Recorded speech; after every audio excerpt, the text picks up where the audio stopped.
Being home alone is great. Just ask Macaulay Culkin. You can put your feet up, no one can tell you to turn the volume down, and what you do with the bathroom door open or closed is your business and yours alone. But there's nothing scarier than a noise you can't explain when you're home alone. It was an average night around 9 p.m. Me and my cousin are at his house and I'm sitting for the night while my mom and aunt are shopping and my dad and uncle are at the movies. We're just sitting there feeling strange. Something was wrong, but I couldn't really put my finger on it. I got up and walked to the back door to lock it. When I came back, I saw what was causing that weird feeling. In the window, there was a decrepit and homeless looking man just staring into the window looking at us. My protector instincts turned on. I pretended I didn't see the guy, and I told my cousin it was time to go to bed because it was too late. I took him upstairs knowing damn well there was a man outside that wanted in. Now at the time, I was 5'8" and only about 125 pounds. I did play football at school though. If I remember correctly, I went downstairs to grab a meat tenderizer and I turned back to the window. He wasn't there. I ran to the front door and made sure it was locked, and then I ran back upstairs and went to my cousin and sat down in front of the door. He asked me what was happening, and I told him it was nothing to worry about, that he should just get some sleep. I called the cops and then my dad. The cops said they were half an hour away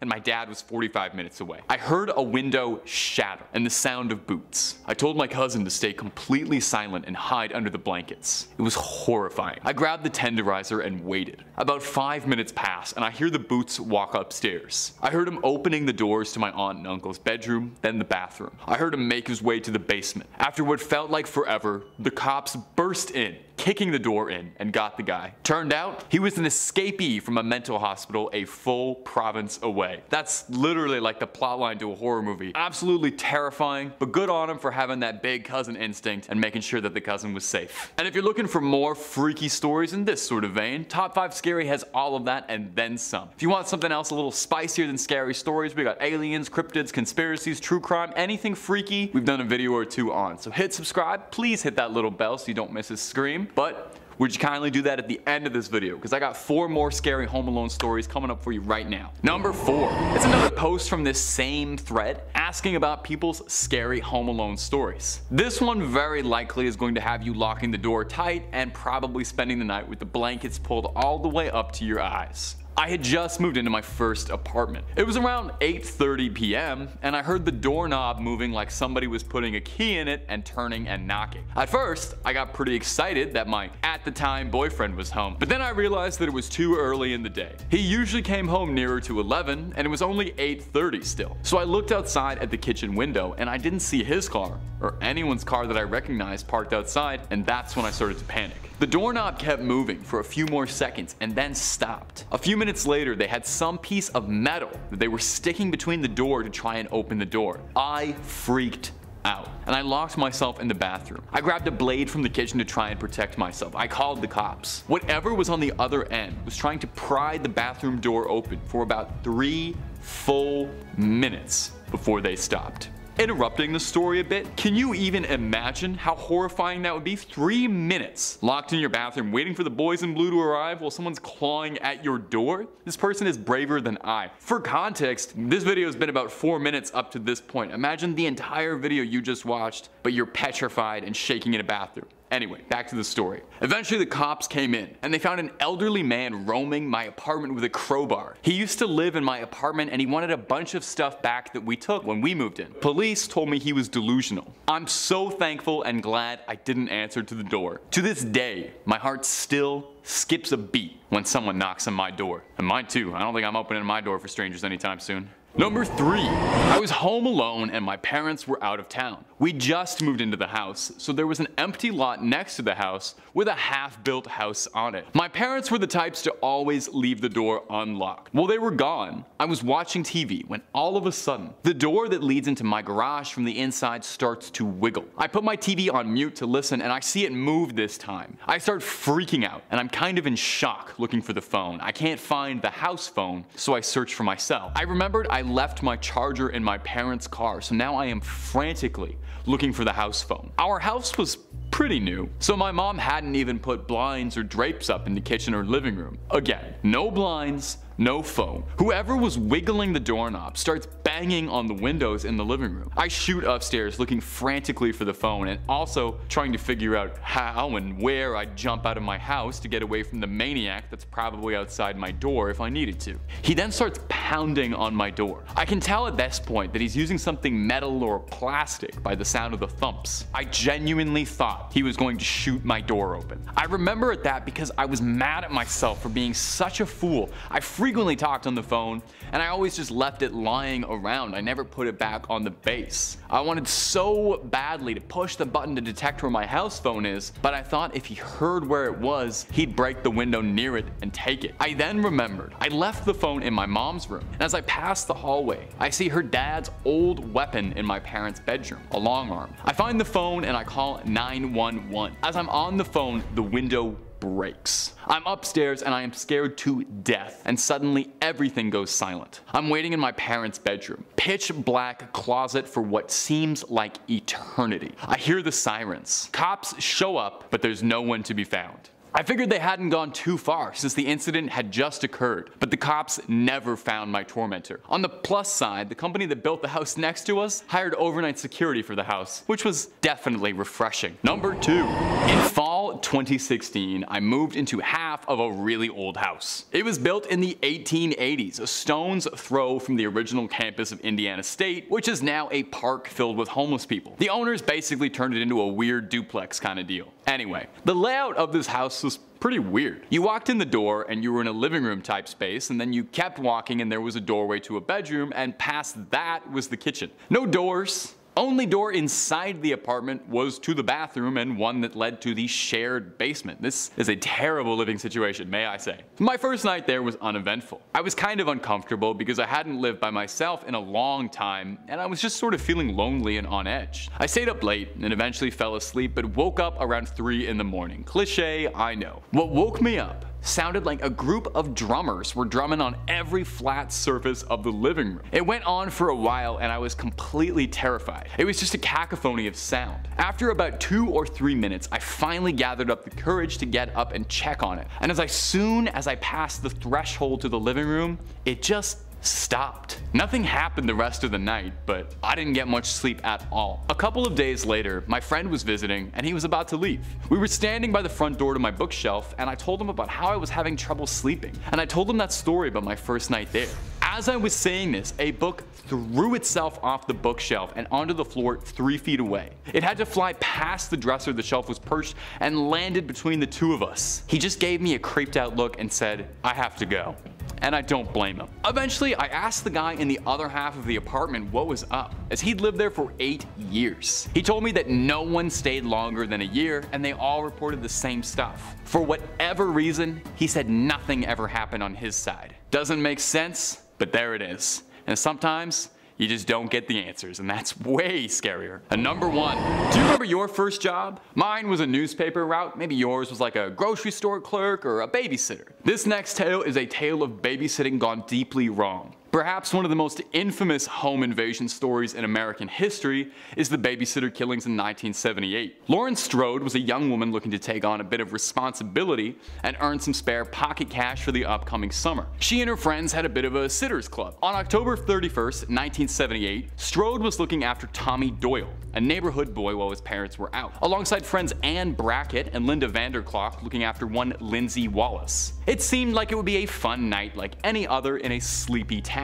Unfortunately, unbeknownst to the girls, earlier that week a mental patient from Smith's Grove Sanitarium nearby had escaped containment and was on the loose and suspected to be around the Haddonfield area. A quiet investigation being led by Sheriff Brackett, Ann's father, and a psychiatrist at Smith's Grove was underway to try and apprehend the patient, who had been incarcerated after killing his sister years ago in a fit of unprecedented, terrifying violence. The patient had disguised himself and was stalking the streets of Haddonfield and had come across Strode out of a psychotic obsession. He stalked the girl for days until eventually making his move, and then proceeded proceeded to invade the home of Linda Vanderklok and strangled her alongside boyfriend Bobby Sims. Strode protected the youth she was looking after, and thankfully both Tommy Doyle and Lindsay Wallace were not harmed in any way, and boldly attacked the invader with a knitting needle, subduing him long enough for authorities to arrive, where he was apprehended and returned to Smith's Grove Sanitarium, where he remained for 40 years. Strode remained in Haddonfield, where she lives quietly and would prefer not to be disturbed, looking after her daughter and granddaughter, and does not celebrate Halloween much anymore. In 5th place, time to visit a haunted house. Our lovely narrator Claire was familiar with the family, with her mom having taught the would-be clients in preschool, and was asked to cover a shift whenever the regular sitter was unavailable. Over the course of one evening in particular, 4 odd things happened. Let's count them down, shall we? First, the boys were pulling out food for dinner, and they set a container of salsa on the counter. Minutes later, while prepping food, the container burst and sent salsa flying all across the room, all over the walls, the cabinets, and the fridge. Odd, but Claire assumed it was just kind of old and some gas had built up in the container. I can't imagine that was fun to clean. Well, while she was cleaning it and the boys were in the kitchen helping her, they all heard a loud thud in the living room. Rushing as a group into the other room, they saw that 2 framed photos on opposite walls had fallen to the floor at the same time. Neither of them appeared damaged, but they both landed right on the floor. Claire propped them up against the walls, but left them alone. Weird. Later, when the entire posse was upstairs, Claire was waiting in the hallway while the boys took turns in the bathroom taking their evening showers, and suddenly she heard a weird dinging sound. She walked down the hallway and noticed that the computer in the study was turning on and off and making all sorts of weird noises. Sure, there are explanations for that, but after all the other events, Claire was very much on edge, and rightfully so. She finally got the boys to bed and went downstairs to watch TV for the rest of the time until the parents got home. As she was sitting in the living room, trying to relax her racing brain, she heard footsteps upstairs, and that's number 4. Assuming the boys had gotten up, she tiptoed upstairs to check. Their bedroom door was closed, and when she peeked inside, both boys were fast asleep in their beds. Claire went back downstairs, and within minutes, she heard the creaking yet again. The boys never called out to her, and there wasn't any noise besides that. She didn't report anything else weird happening, but I would recommend a deep spiritual cleanse of the house if I were that family. Just my 2 cents. In 4th place, we have a case of moving dolls. As someone who collects creepy dolls, this story definitely intrigued me from the get-go. Here's the thing with dolls with a personality, okay? They have to be treated with respect, carefully preserved, and be in a quasi-emotionally stable environment, or else weird things are, they're gonna happen. Don't worry, I promise a video on my personal creepy doll collection is coming soon. I'm just waiting on one of them to be ready to take a day trip to be on camera. It's a whole thing, but we respect boundaries. Where was I again? Oh, right.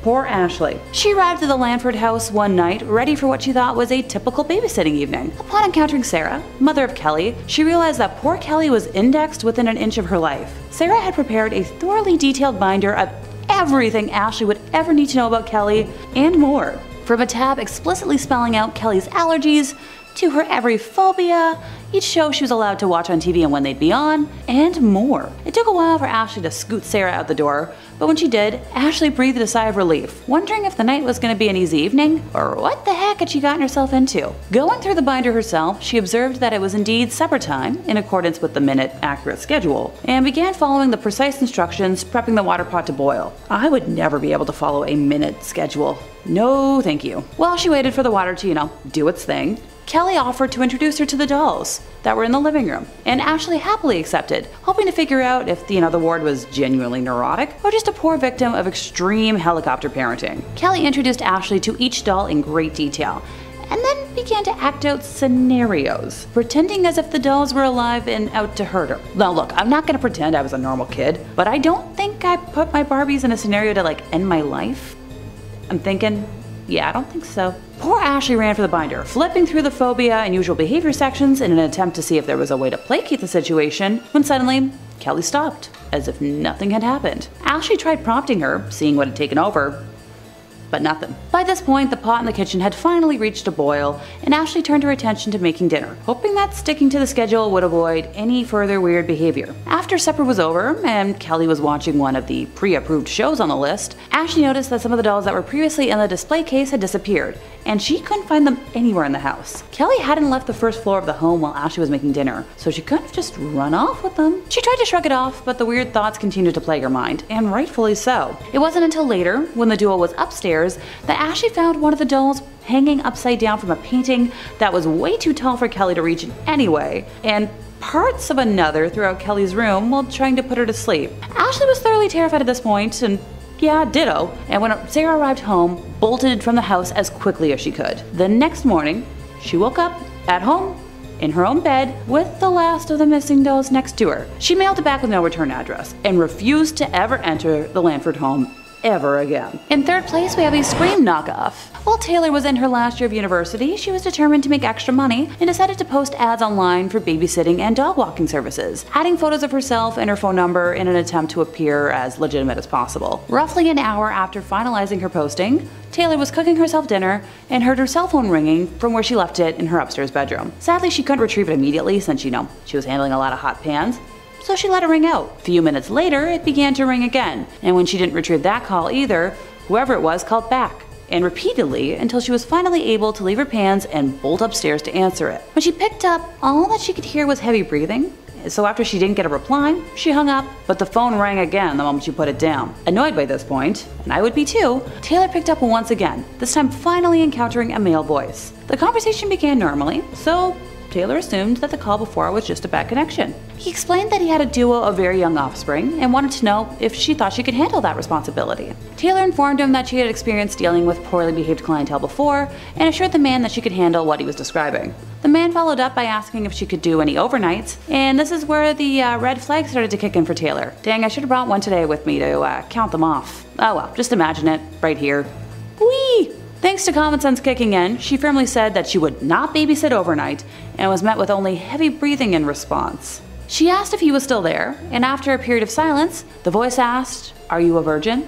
Taylor, completely stunned, hung up the phone immediately. The phone kept ringing non-stop for the next hour. The awful man had withheld his number, so she couldn't specifically block that number at first, but then eventually found the function to block withheld numbers on her phone, did it, deleted her number from the ad site, and went on to message every other person on there in her local area with a babysitting ad to warn them, finding out that this caller was a common annoyance or rite of passage to those who had listed their numbers. Poor Taylor was so scared that she was jumping at every shadow for the rest of the evening. In second place, we have the end of a life. Sheila Schrock was a teenage orphan who lived with her older brother in Birmingham, Michigan, an attractive and affluent community. Sheila was babysitting in an upstairs room of a house at 1772 Villa Street early in the evening of January 19th of 1976 when she was surprised by a man who had just come from breaking into 3 other houses in the neighborhood, holding a pry bar and a screwdriver. Her assailant, described by a witness as a thin young white male, somewhere between the ages of 18 to 25, around 5'10" or 6 feet, with a sparse beard, prominent nose, pointed chin,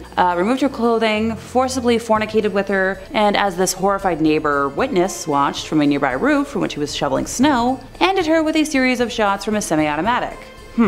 That's specific. Allegedly, the attacker looted the home, making off with a firearm, jewelry, and blended in with the crowd on the street to escape. The eyewitness described the vehicle as a 1967 Cadillac, and even with all this detailing, he has never been apprehended. Poor Sheila. Like, that is such a specific remembrance of somebody's face, and even with all that, you can't apprehend him? Dang.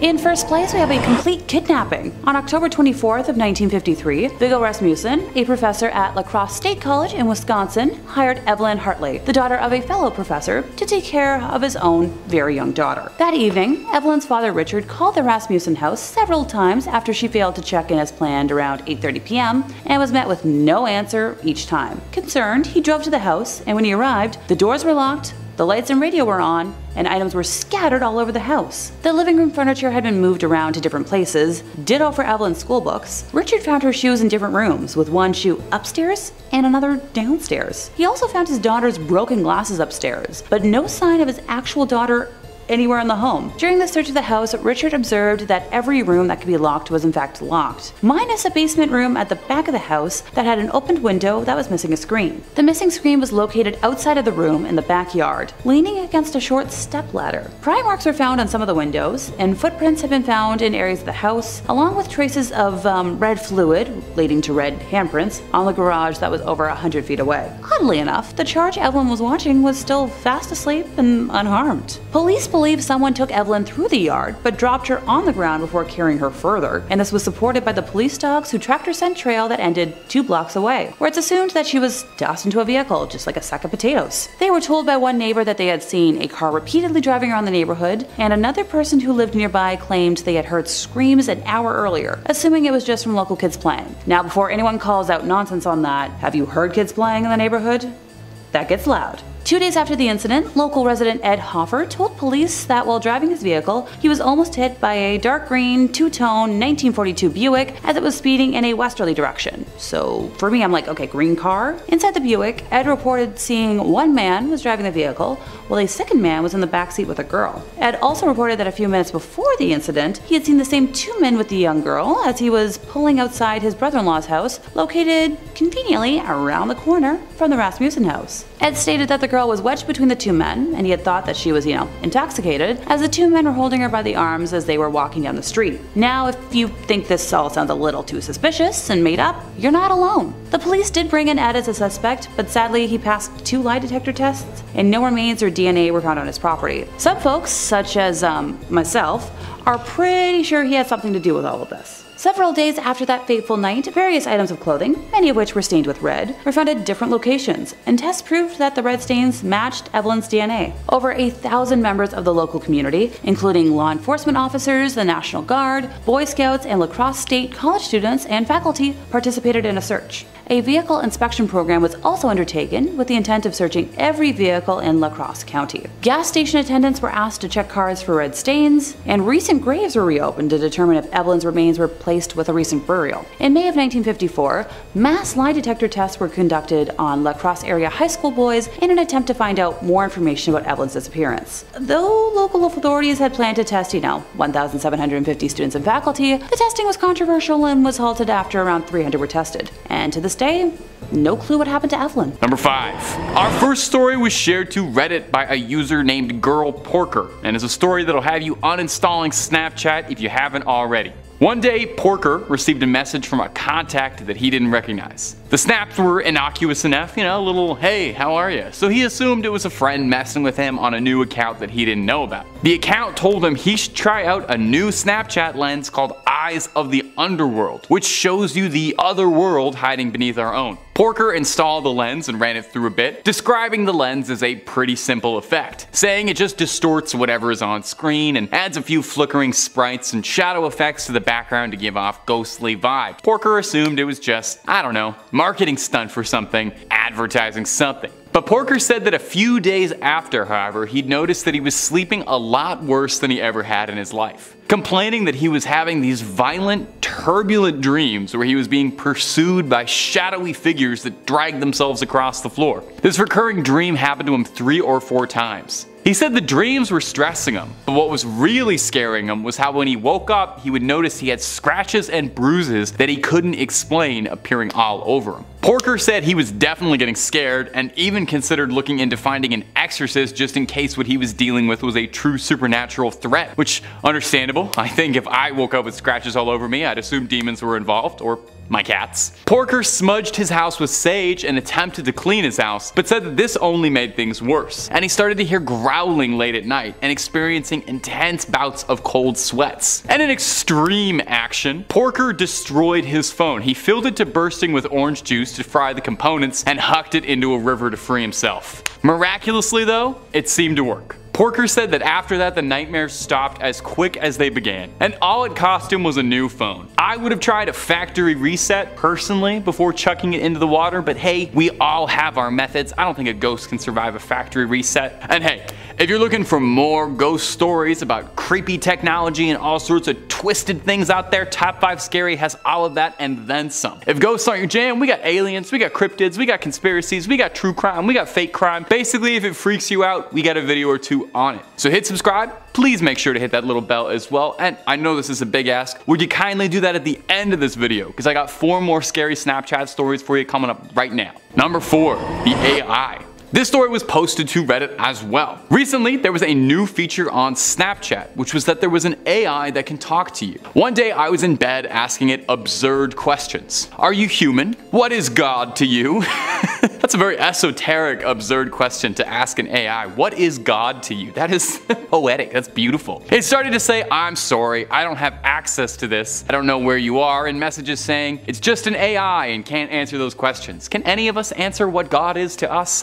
Hard to ask an AI that. I had an idea to ask it to give me a location nearby. I sent that message knowing it was going to say it doesn't have access to where I live, yada yada yada. Here's a random location near you. It was a random set of coordinates. I copy and pasted the coordinates and I was shocked and confused that it was a field in Nebraska, my home state. I asked how it knew my state, but it said it didn't have access to my location. Days pass and I become bored of the AI, but the thoughts of these coordinates stuck with me for a few days until I knew I had to find the location. On a Saturday when I was off, I drove up to the location. I put the coordinates into Waze and drove where it told me to. And this location was in the middle of nowhere. I stepped out and followed my phone, and I was in a plain field with absolutely nothing. No houses, no buildings, no one. I looked into the distance and saw a small hill not too tall, and I thought that had to be it. As I walked towards it, I asked myself, was I expecting gold or cash? I felt embarrassed of all the time I was wasting here. I began to walk back until I heard faint cat noises, meowing. I turned behind and was shocked, and I walked back to a tunnel. This tunnel was covered in graffiti and it was too dark to see, so I shined my phone's flashlight. Right in front of me was a long, fleshy, skinless creature. It didn't look like it had eyes, but its mouth was a nightmare. It had rusted teeth and fingernails, and it stood there with its arm mangled. I ran back to the car. The next few days I couldn't sleep. I messaged the Snapchat team about finding illegal stuff, but I knew no one would believe me. I was so confused about how the AI gave me coordinates there. I tried to forget all about it until the next few weeks I started to see talk around town about missing construction workers all near a sewer.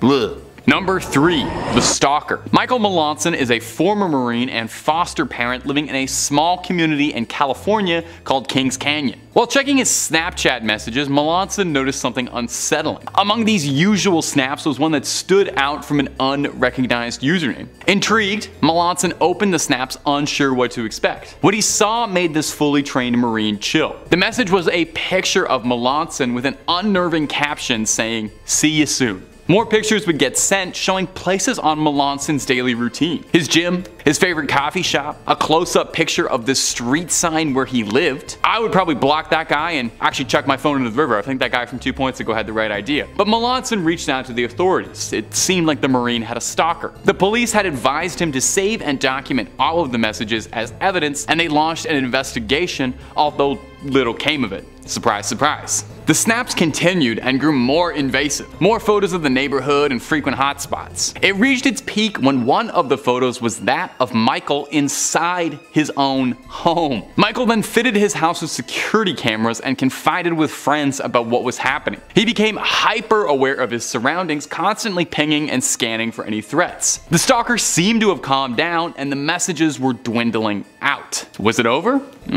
If only. Eventually, the police were able to track the IP to a location nearby. The subject was a disturbed individual with a fascination with Melanson, a young man by the name of Riley Poeta, who worked at the bowling alley Melanson lived below and frequented and did most of his business in. He was taken in. The story is a modern-day horror movie plot, a reminder that not everyone in your neighborhood is as friendly as you might want them to be, and with the right information, anyone can get a hold of you. Truly spine-chilling stuff. Number 2. Thomas Sparks. Thomas Sparks was an amateur athlete who used his Snapchat mostly to highlight his athletics and daily vlogs about his life. A gymnast trying to attain as many world records as he could, and he might have broken the record for most haunted Snapchat story out there. Dubious one. Listen to the story he posted to Reddit. One day while browsing the app, Sparks uncovered a filter he hadn't seen advertised anywhere, which allegedly would show supernatural entities on camera. A joke, obviously, just meant for fun. Sounds fun. Sparks uploaded a few videos showing off the filter, thinking it nothing more than a game. But as the days went on, Sparks noticed that even when he wasn't using his phone at all, he would occasionally catch glimpses of ghostly figures in his vision, vanishing when he tried to meet them head on. Sparks attributed it to working out maybe a little bit too hard and not getting enough rest and not drinking enough water. Stay hydrated. If you learn anything from Top 5 Scary, stay hydrated. Sparks said that after about a week after installing the filter, he began hearing faint whispers when he was alone in his bedroom, and even reported that some objects seemingly removing on their own. A lamp moved across his bedroom, things not being where he'd left it. Sparks was growing incredibly paranoid, I think as most of us would be if we invited a ghost into our home. Thomas contacted Snapchat support, but unsurprisingly,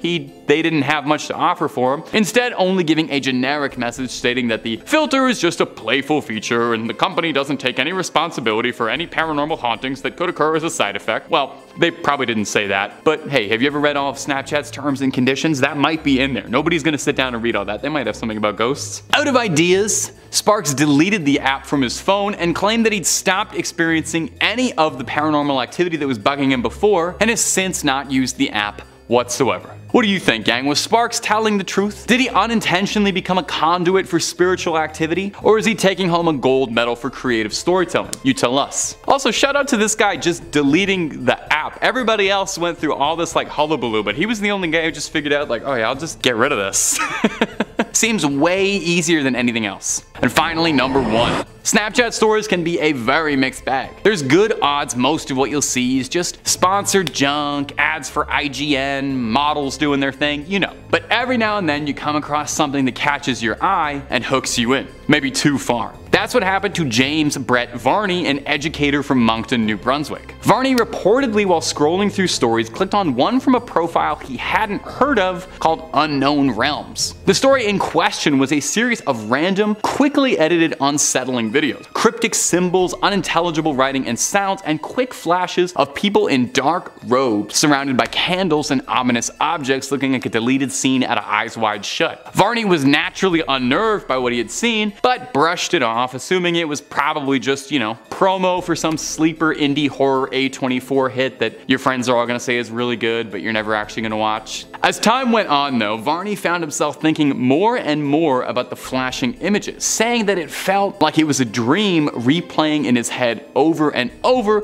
and it was bothering him infinitely more than some stupid little Snapchat story should. He kept coming back to it to watch it over and over again to see if there was anything he missed. He said he felt like it was an invitation to some cult. He researched Unknown Realms for a bit, but wasn't finding anything to attach it. No project, no movie, no video game. James went to report the story to the authorities to see if they'd help him, but found that when he did, the video had been scrubbed from the app. Confused, James went on to research more into the phenomena and found others online who claimed to have all seen the same mysterious story. No one was able to get to the bottom of it. Recruitment tool for a clandestine organization? Art project by some bored art majors? We might never know. A reminder that there is so much hiding on the boundless wild west of cyberspace we may never get the answers to. And you know what? That's not such a bad thing. Sometimes some stories are better left untold, some snaps better left unopened. Number 5. Walking Dead. My first true tale of phantasmic terror comes to us from Reddit user Jalcott. Answering a question posed in the thread, nurses and doctors of Reddit, what's the weirdest and most paranormal thing you've ever experienced? Hospitals already seem pretty haunted as is,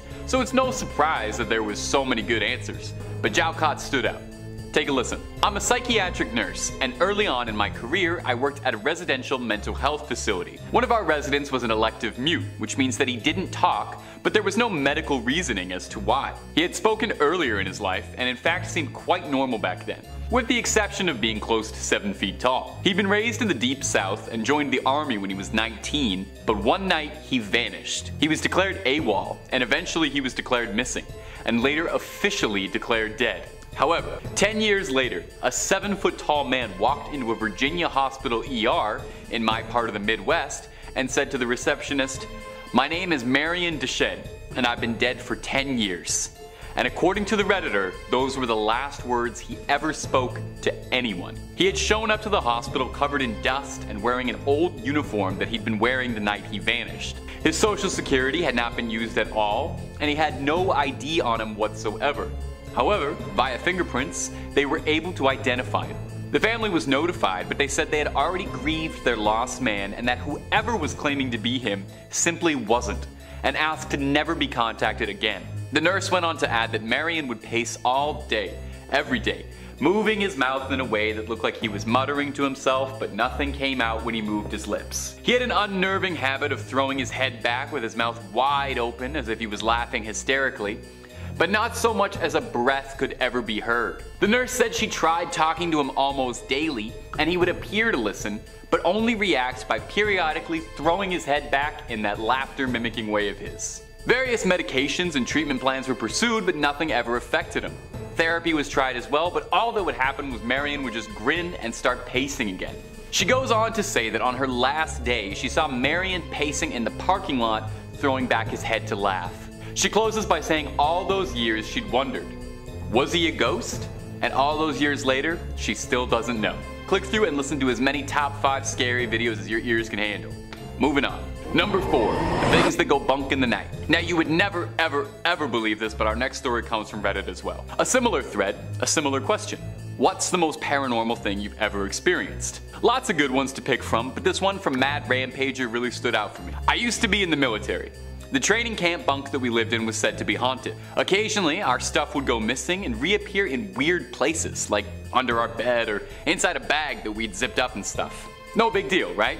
Weird things happen, and I mean human error and all that. Well, then came the instance that freaked everybody out. It was night after lights out, and my friend was on his phone texting his girlfriend. Most of us had been drifting off to sleep and we were lying on our beds when suddenly my friend heard the shuffling of feet from the corridor. So, thinking that it was our sergeant, he quickly hid his phone under his pillow, rolled over on his side, and tried to get to sleep. What happened next still chills me to the bone to this day. While he pretended to sleep, he heard someone right behind him at the other end of the bed saying, "Don't worry, you can continue to pretend to sleep." I could have dismissed this as a figment of his imagination, except me and 5 other people around him heard it. Creepier still, there was no one there. And weirdly, it sounded like the voice of a young girl that had said it.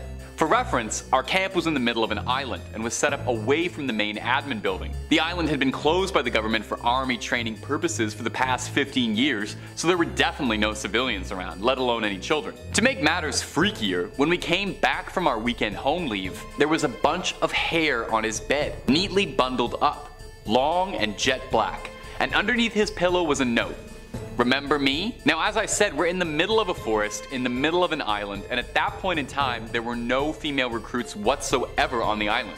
Our bunks were locked for the weekend, and the duty sergeant had no idea what had happened. We never spoke about it again after that night, and it still chills me every time I think about it. Number 3, old friends.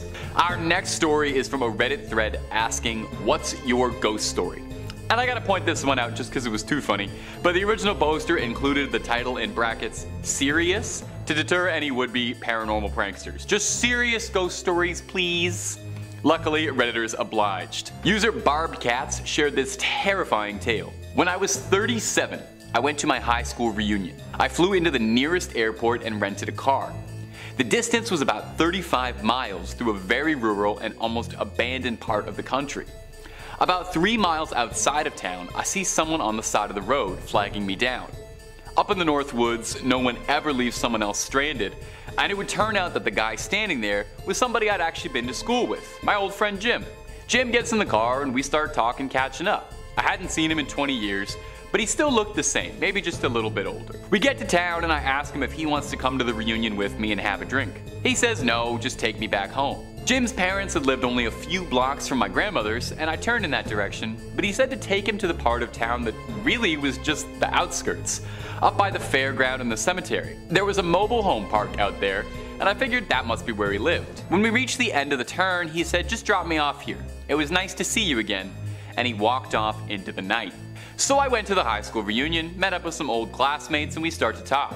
Now please understand me here. I am stone cold sober, nor do I ever take anything harder than soda. Tired after a 13-hour flight, but I was completely sober. As we were talking about who was showing up and who wasn't, I mentioned to my old classmate that I just picked Jim up a few miles off east of town and had dropped him up by the fairgrounds. Now for some reason everyone got really quiet. Even the guy belting out karaoke stopped, and my cousin went white as a shirt. Barb. Jim died 8 years ago. Rolled his car.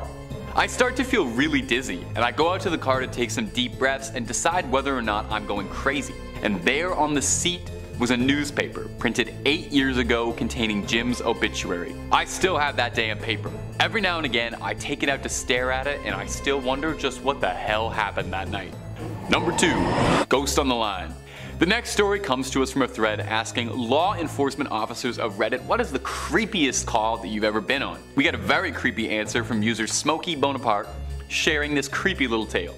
The Redditor writes, 911 dispatcher calling in. We received a call from an elderly lady who had trouble breathing. I had taken several calls from her before and her husband in the past, so I recognized the voice. I dispatched an ambulance to her residence and held her on the line trying to keep her calm while the ambulance was responding. Ambulances advised that they had a 15-minute ETA as she was in a very rural part of West Virginia. I'm talking to her just about her husband and how she was doing and just making pretty standard small talk with her. The ambulance arrives and I let them know that she is in severe respiratory distress and I still had her on the line.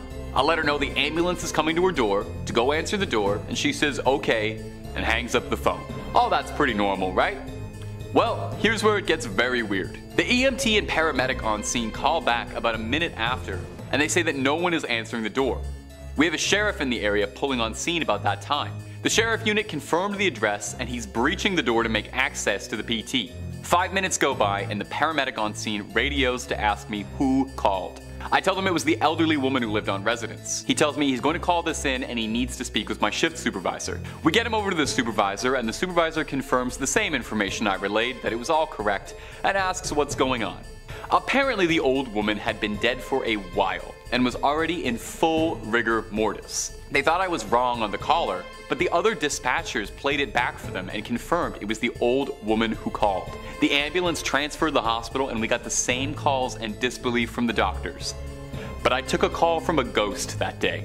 Number 1. Uninvited guest. Closing off our list is this story which chilled my spine like Sub-Zero. Coming to us from user Parole Model, which hey, by the way, love the pun. It was from an Ask Reddit thread asking, what's the creepiest thing that's ever happened to you? Lots and lots and lots of good ones, but this one took the cake. So lend an ear. I used to visit my friend at her house out in a rural farming area before she moved. I'd sleep over a lot and we'd just hang out and draw. I usually slept in the living room and on the couch, and there were 2 mirrors in the room that were fairly close to the TV.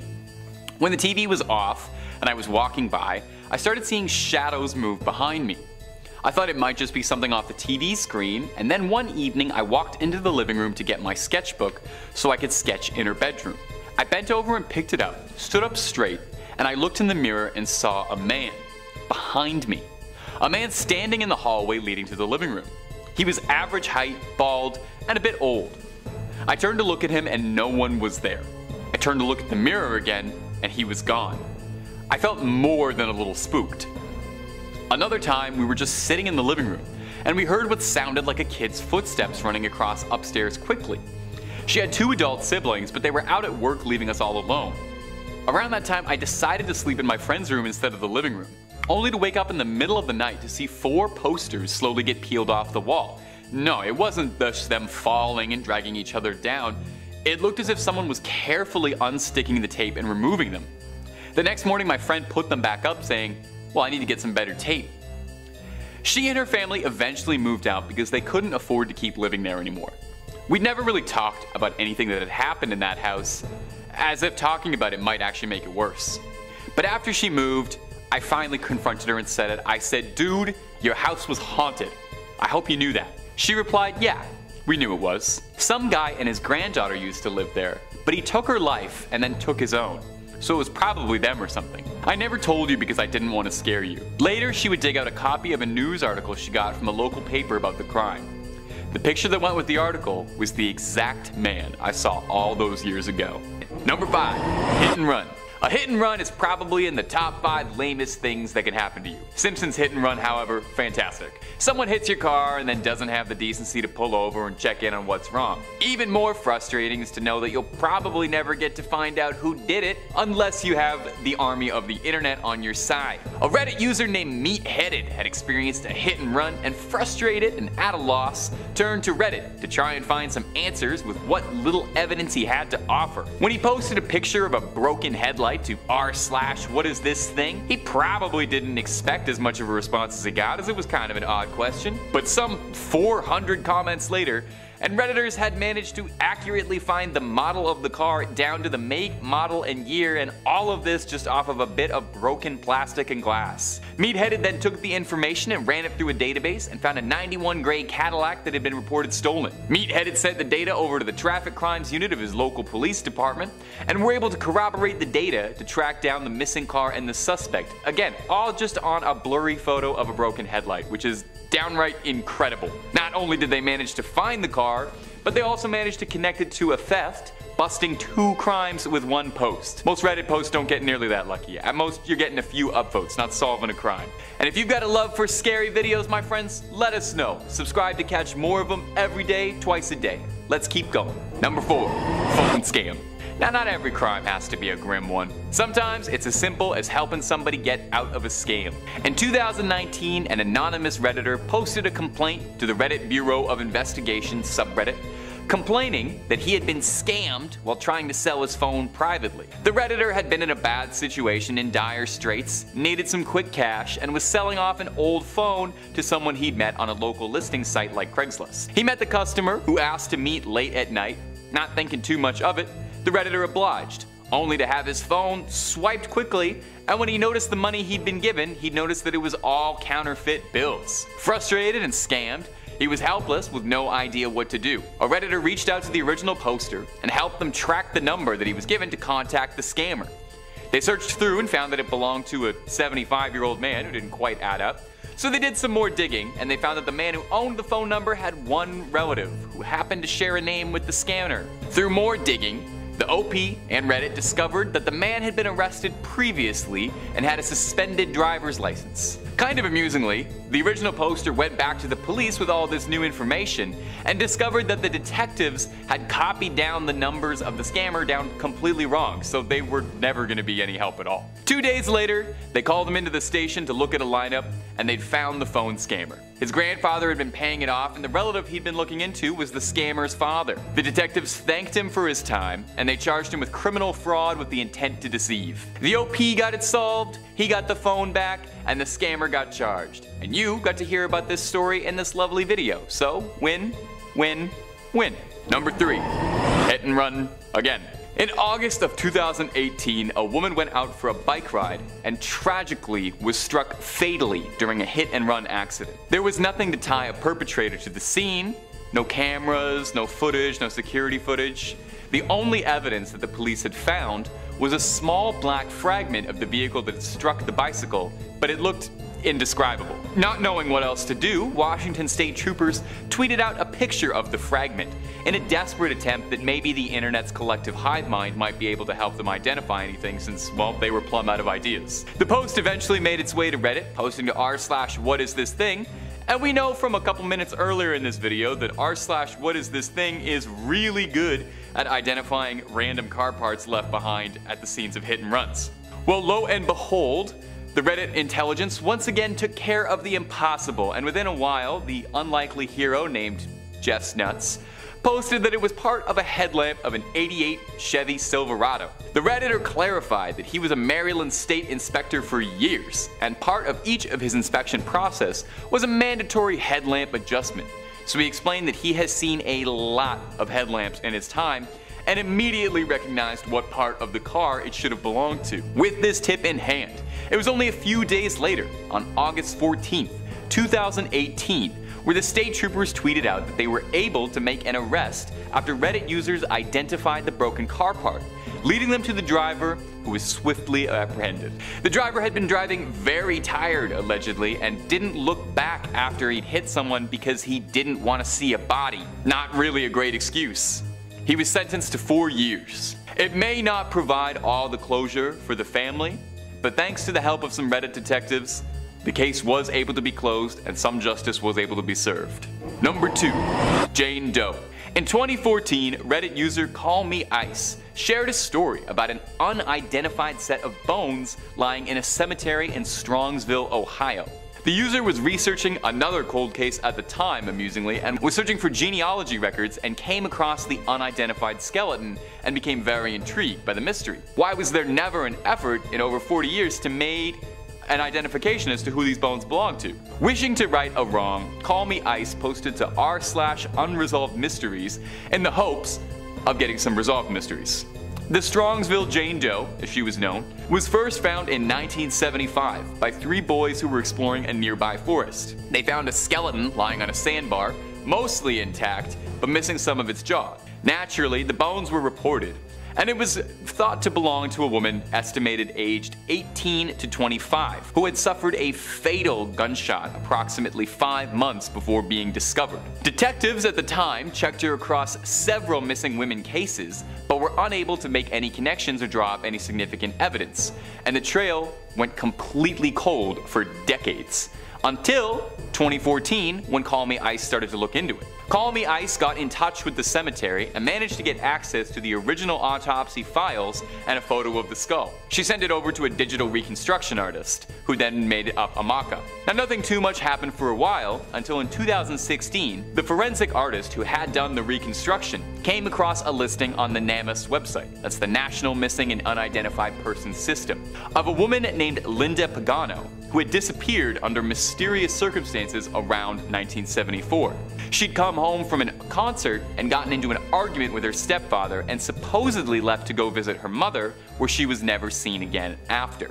The forensic artist then contacted the medical examiner's office and pulled Linda's dental records, and wouldn't you know it, she matched the Strongsville Jane Doe to Linda Pagano. Although the identity of the attacker was never found, the family was able to find the smallest closure in finally knowing what happened to Linda Pagano, and it never would have happened without a Redditor bringing it back up. Number 1. The Grateful Doe. One of the more notable examples of Reddit solving a cold case was a 20-year mystery as to identify the body recovered from a car crash that was too damaged to be identified. In 1995, a Volkswagen van was found crashed into the trees off of a highway in Virginia. The driver was able to be identified, but his passenger unfortunately wasn't. A pair of Grateful Dead tickets in his pocket led to him being dubbed the Grateful Doe as a pseudonym. For 20 tragic years, the man was never identified, and the case was completely cold, with nary so much as a link, until a Redditor caught wind of the case and was intrigued by it and opened it back up herself. The user then made a subreddit specifically for this case called r/Grateful Doe, and suddenly there was all this renewed interest from the greater collective of people working pro bono to try and find any connections they could. Digital reconstructions of the face, composite sketches, all this. Eventually, this caught the attention of someone who was sent an image of one of the composite sketches and said that it looked identical to his old roommate. After getting in contact with the roommate, he pointed the subreddit into the right direction, saying that the Grateful Doe's name, he thought, was Jason Callahan. Reddit then tracked down Shannon Callahan, Jason's half-sister, who upon seeing the composite sketch was moved and offered to take a DNA test. The DNA test confirmed everyone's hypothesis, and after 2 decades, an ice-cold case with absolutely no leads was able to be closed, and Jason's family finally got a little bit of relief to know what happened to their missing relative. The subreddit Grateful Doe is still active and now serves as a hub for several other cold missing cases, with others frequently being solved every day. Starting off 5th place strong, we've got a narrowly avoided death. This tale takes place when long-term nurse Jenny was placed in charge of caring for an elderly woman with no family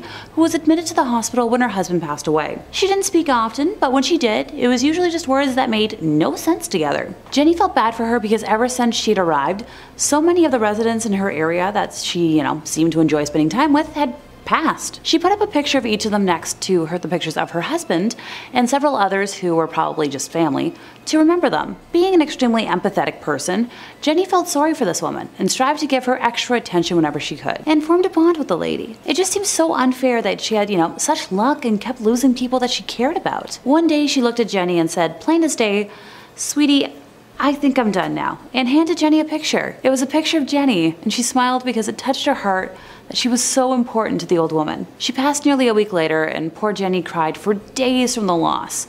The old lady knew it was the end, and she said goodbye as best she could. Now fast forward to just under 2 years later, when Jenny was talking with a colleague, and that old lady came up in conversation. Her colleague referred to the lady as that crazy, explicit word for a female dog, which seemed very out of character for her, and it shocked and offended Jenny deeply. She expressed this to her colleague, not so nicely, and the lady looked at Jenny with a shocked look and said, "Oh dear, do you not know?" And then proceeded to explain something to Jenny that, she in fact hadn't known. As it turned out, it came out sometime after she had passed that the old lady had killed her husband by poisoning him, and that there was an investigation because it appeared that she had a ritual of befriending someone, obtaining a picture of them, and hiding the picture until she could kill them, usually by poisoning, and then displaying the picture as some sort of a trophy. It was suspected that this may have been the reason for the spike in mortality rate during her stay, and the considerable amount of photos in her collection. The last Jenny heard, the old family photos weren't any relation to the old woman, and the police were trying to ID the individuals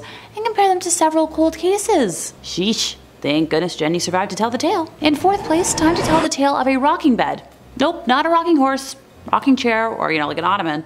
A bed. I know waterbeds are out of style and like a major safety hazard, but maybe this could inspire them to come back. New nurse Demi was working one of her first ever overnight shifts when a relative of one of her patients raced into the nurse's station, out of breath, screaming that she needed to come quick. Unable to elaborate, saying Demi had to see what she was talking about for herself. Our nurse made her way to the room in question, where this little old lady patient was crying and holding onto the bed for dear life, all while her bed was shaking extremely violently. Now, you're probably thinking that the lady was the one causing all that shaking, but apparently she was this frail, practically emaciated older lady who didn't even possess the strength to rattle the rails. The ward only had 2 other patients in it, and everyone in there was huddled in a corner, shaking in fright until it eventually subsided. Apparently that particular ward was rarely used, and the bed that the old lady was in was used even less. People who have laid in it complained of nightmares where they hear screams and laughter of angry children. I guess some restless spirit called dibs on that particular bed, and Demi would very much like it to pick somewhere else to hold court. Please and thanks. In third place, we have the case of purple scrubs. Former EMT David O'Keefe worked mainly in transfers, and this particular client was always his last one of the day, having to return home late at night in the dark. She was an older woman who visited the hospital he was based out of for regular dialysis treatment. One specific day, she was being moved, and David was sitting in the back of the transport vehicle with her. She looked under the weather, so he asked what was wrong out of concern, and she said a man in purple had been visiting her. He asked if the man was, like a relative or a technician, but she shook her head. She said the man would sit next to her during dialysis appointments and stroke her hair. Thinking this was strange, right after he dropped her off at the hospital, David asked the hospital techs about, such a person, but no one had seen or remembered anyone wearing purple. Visitors also weren't really a thing at this part of the hospital, so he assumed the patient was just imagining it. While he was waiting to bring her back home, he saw the man in purple scrubs waiting outside that woman's room, watching her door. As David went to approach him, a bunch of tech personnel urgently ran past them into the woman's room, and David lost sight of the man. It turned out the woman in the room had suffered a heart attack and was sadly unable to be revived. Oh, and just a tiny creepy footnote, none of the staff in that hospital wore purple scrubs. In second place, we have a mystery mimic. Yeah, I'm fond of alliteration. How can you tell? This spooky story comes to us courtesy of former late night transportation worker Betty. She worked the position for a few years, but after this incident,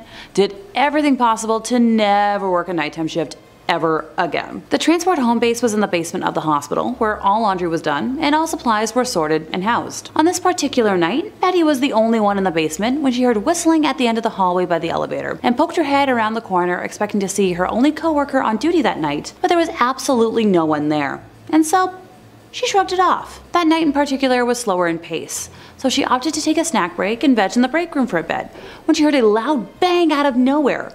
Betty walked into the hallway, and a bed was rolling down the hall, bumping into the sides of the walls. Now at this point, she assumed that her coworker was playing a prank on her, and she directly radioed him to chew him out, but he swore he was upstairs. Honestly, I'd be assuming the same. I've had a similar situation in a haunted house I used to work in at an old theater, but Betty was smart about it, and determined to catch her coworker in the act. She started walking down the hallway, and as she passed the laundry room, all the machines started up. She poked her head in, expecting to find him, but the room was completely empty. Just a tiny worrisome spooky flag. Nothing to worry about, right? As she walked into the laundry room, the machines came to a complete stop. Betty froze at first before regaining her senses and making her way towards the elevator, when she heard whistling from the other end of the hall.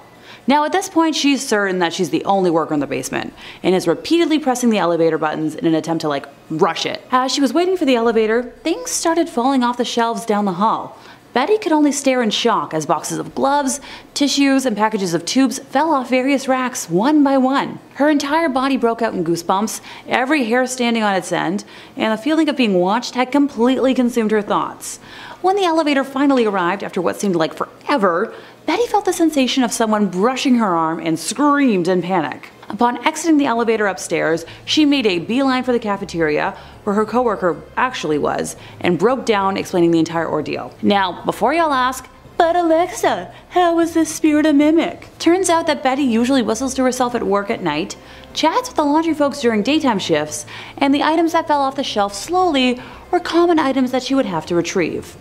Yeah, big note for me on this one. In first place, we have terrified security staff. Security guard Mason claims that while he wants his location to stay anonymous, he used to work overnight security in one of the largest, best, and oldest hospitals in the USA. He and his fellow security officers all have stories about one building in particular, which was built in the late 1800s and was the original psychiatric building for this hospital. Now, being the late 1800s, not much was truly known about psychiatric disorders at that time. On top of that, this hospital was known for its medical research. Sadly, with what we all know about history, when you combine the two, that spells out a lot of nightmares. A couple years before Mason started working security there, this building in particular had been converted partially into offices after the newly built part of the hospital had dedicated a section for the updated psych ward. Mason's rounds for the first night of our tale happened to include, yep, you guessed it, that building. At night, this building was empty, due to most of the staff who worked in those offices leaving by 5 p.m. every day. Apparently some folks like to rush home, which is fair, but they would leave their office doors unlocked,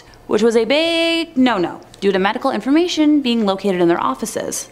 Big confidential stuff.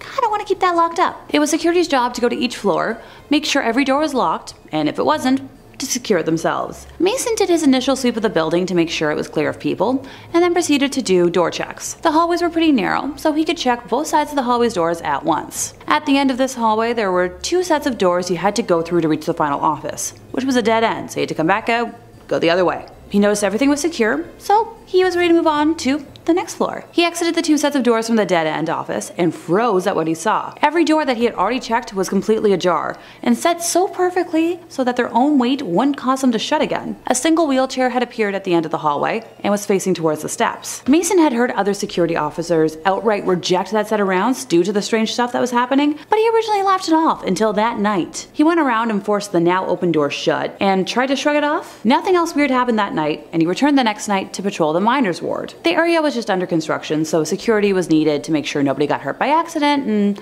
all the workers were doing their job. Safety first. When Mason was hanging out in the break room before his shift officially started, other security guards were discussing various reports of seeing a young human with brown hair who would disappear randomly, and Mason dismissed this as just gossip meant to spook off the newbies. An hour into making his rounds, a foreman who had stayed late called security and asked for a security officer to come up because, quote, a youngin' with brown hair had locked himself in a room and he didn't want him to get hurt with all the open wires in there. Mason answered the call, went and unlocked the door for the foreman, and looked in a 20x8 room for about 10 minutes, and upon seeing no one, called it in as a false alarm. He attempted to shrug it off until he received a call for backup in the psych ward, and when he arrived he noticed the patient was in a state of panic near the remnants of a shattered chandelier. Now, before he had experienced the abnormal happenings in this building, Mason claims he would have written off his testimony as idiocy, but the patient claimed that something held him in that spot as the chandelier started swinging wildly until it started to fall. When it started to fall, he was let go and allowed to move, and scrambled out of the way before it hit him. Now, this was the beginning of the end for Mason, who requested to be transferred to hospitals the next day. And as much as I love the Phantom of the Opera, I don't really want it to become reality. One of my favorite things to say in accordance with that is that I love one fictional toxic tenor, and only one.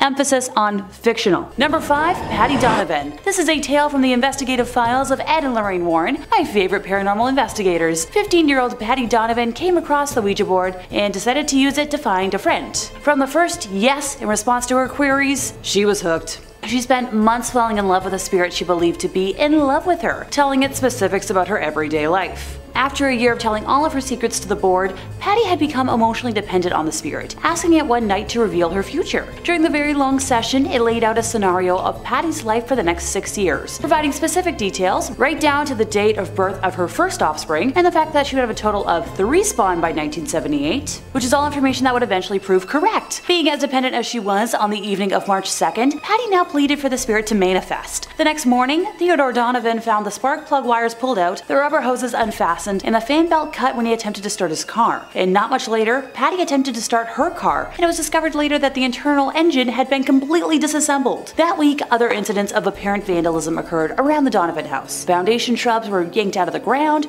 roots and all. On the roof, a 6-foot cast iron pipe housing electrical wires was found bent at a 90-degree angle. On Friday, March 8th, Ted marked 1 flat on the kitchen calendar. And no sooner did Patty get her car back from the shop than one of her other tires lost air. The next day, being Saturday, her father made the same entry on the calendar, although this time it seemed the tire had been cut with a sharp implement. In the meantime, Patty could no longer raise her invisible boyfriend on the Ouija board. Night after night, she tried to communicate, but the planchette would simply slide over to goodbye. She had no idea her ethereal beau had actually manifested in the form of a supernatural vandal. Like, come on, Buddy goes completely silent and your house starts being targeted by hell demons and you don't pick up on it? By the second week of March, material damage to the house and cars had become so troublesome that Ted complained to the police, who assured him that they'd keep an eye on the property during night patrols. Later that second week, after work, Ted and his wife, Ellen, were sitting in the kitchen with their son Brian when all three heard something smash against a wall somewhere inside the house. Cautiously moving to investigate, they found a gaping 18-inch hole in the plasterboard wall in Brian's room. Just as upsetting was the fact that the jagged edges of the plasterboard were pointing inwards, with the blow coming from inside the walls. Yeah, the evidence is already a mountain for me, but we still have plenty more to pick through. Listening in the dark that night, Ted heard the sound of a board being pried loose, but after checking the entire house thoroughly,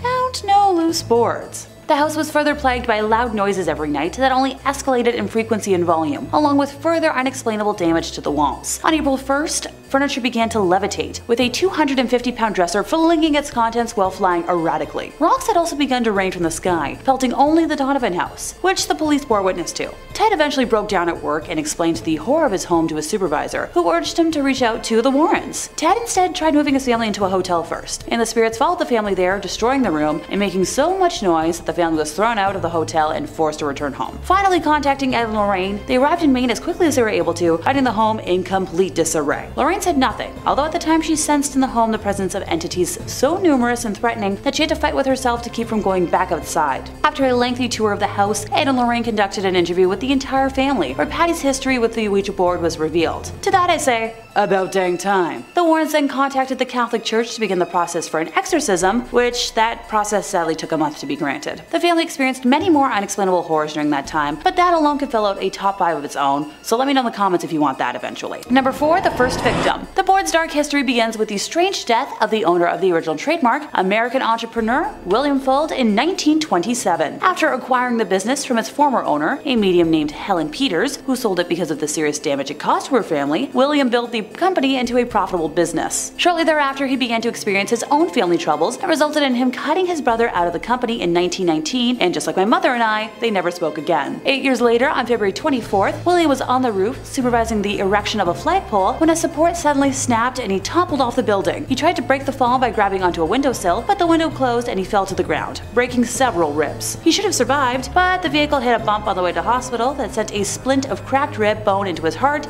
instantly. Well then, what a coincidence. After his death, William's descendants took over the company. Catherine and William A. Fuld ran the company until the youngest brother, Hubert, became president in 1942. The Parker brothers acquired the company and all of its assets in 1966, and finally Hasbro took over Parker Brothers, and with it, the Ouija board in 1991. I have no issue with cursing out Hasbro. While they may be great at making board games that aren't cursed, and I'm sure they're profiting on the Yikes fandom that are the adult fans of My Little Pony, they really bungled the years that they held the Disney Princess doll rights, and that's something I'll never forgive them for. Number 3, a long-term buddy. I'm using buddy pretty loosely here. This tale comes from Reddit user Madame Mim20, which I'm hoping is a reference to The Sword in the Stone. During her junior year of high school, she went to a party where the host brought out a Ouija board, and she admitted that she was into paranormal stuff, but didn't know the dangers of, one of those boards. Typical questions were asked, but her vision began to darken, even though the lights were on. The last question being the classic, how old will I be when I die? Everyone got traditional numbers except for Mim. The planchette moved to 0, and then 1, then 0, then 1, continuously moving between those two numbers until someone just shook the board and said it was being stupid. At that point she stopped playing since it weirded her out, and I'm sensing 2 red flags so far. But I'll excuse one of them since she didn't know the horrors at the time. Mim claims to have a decent ability to sense the unknown and normally see,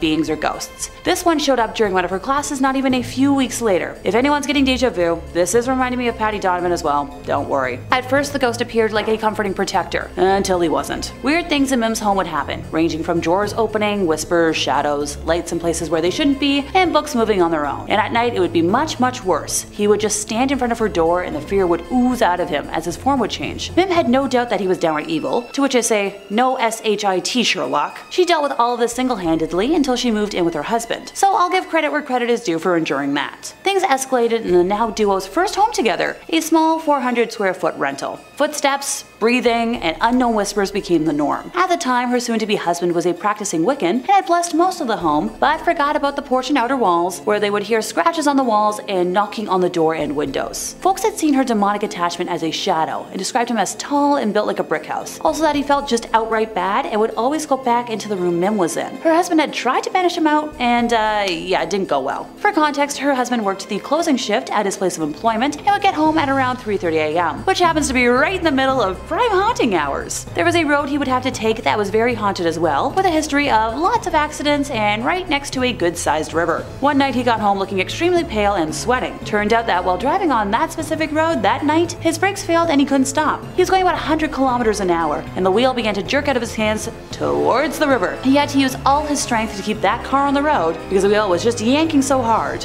To the shock and surprise of no one, the brakes were fine the next day, and ditto for the wheel. This was the final straw, and the duo had a priest bless the entire house and were eventually able to move out of the state and leave whatever it was behind. Number 2, teenage hijinks. This tale comes from a gal named Jenny and also dates back to, well, high school hijinks. She was at her friend's house for a fun summer weekend, and on the Sunday night, they decided to make themselves a Ouija board, taking all the precautions, using a piece of flat plywood, which was laminated with plastic on one side, and using an old glass which could later be discarded. This was the first experience for both of the teens, and they assured each other that they were gonna do it properly. No being stupid and pushing the glass around to fool the other. They started off by saying a prayer before asking if there were any spirits present, trying to be specific about only wanting contact with peaceful and good energies and spirits. Here's the thing, you can't guarantee who is going to answer a Ouija board, and evil spirits are gonna lie if they need to deceive you. So while I commend the intent, I'm already sensing a yikes situation. The glass was moving very slowly at first, and they were unsure if it was working or not. The duo asked if there was somebody who wished to talk to them, and the glass moved slowly over to the yes marker. They asked the spirit, if it was male or female, and it indicated that it was female. When asked to spell out its name, the glass first traveled to K, and then to a Y, and then to M, before ending on the center, ergo spelling out Kim. Jenny's friend went white, and it was obvious that he was freaked out. They then asked how she died, and the spirit spelled out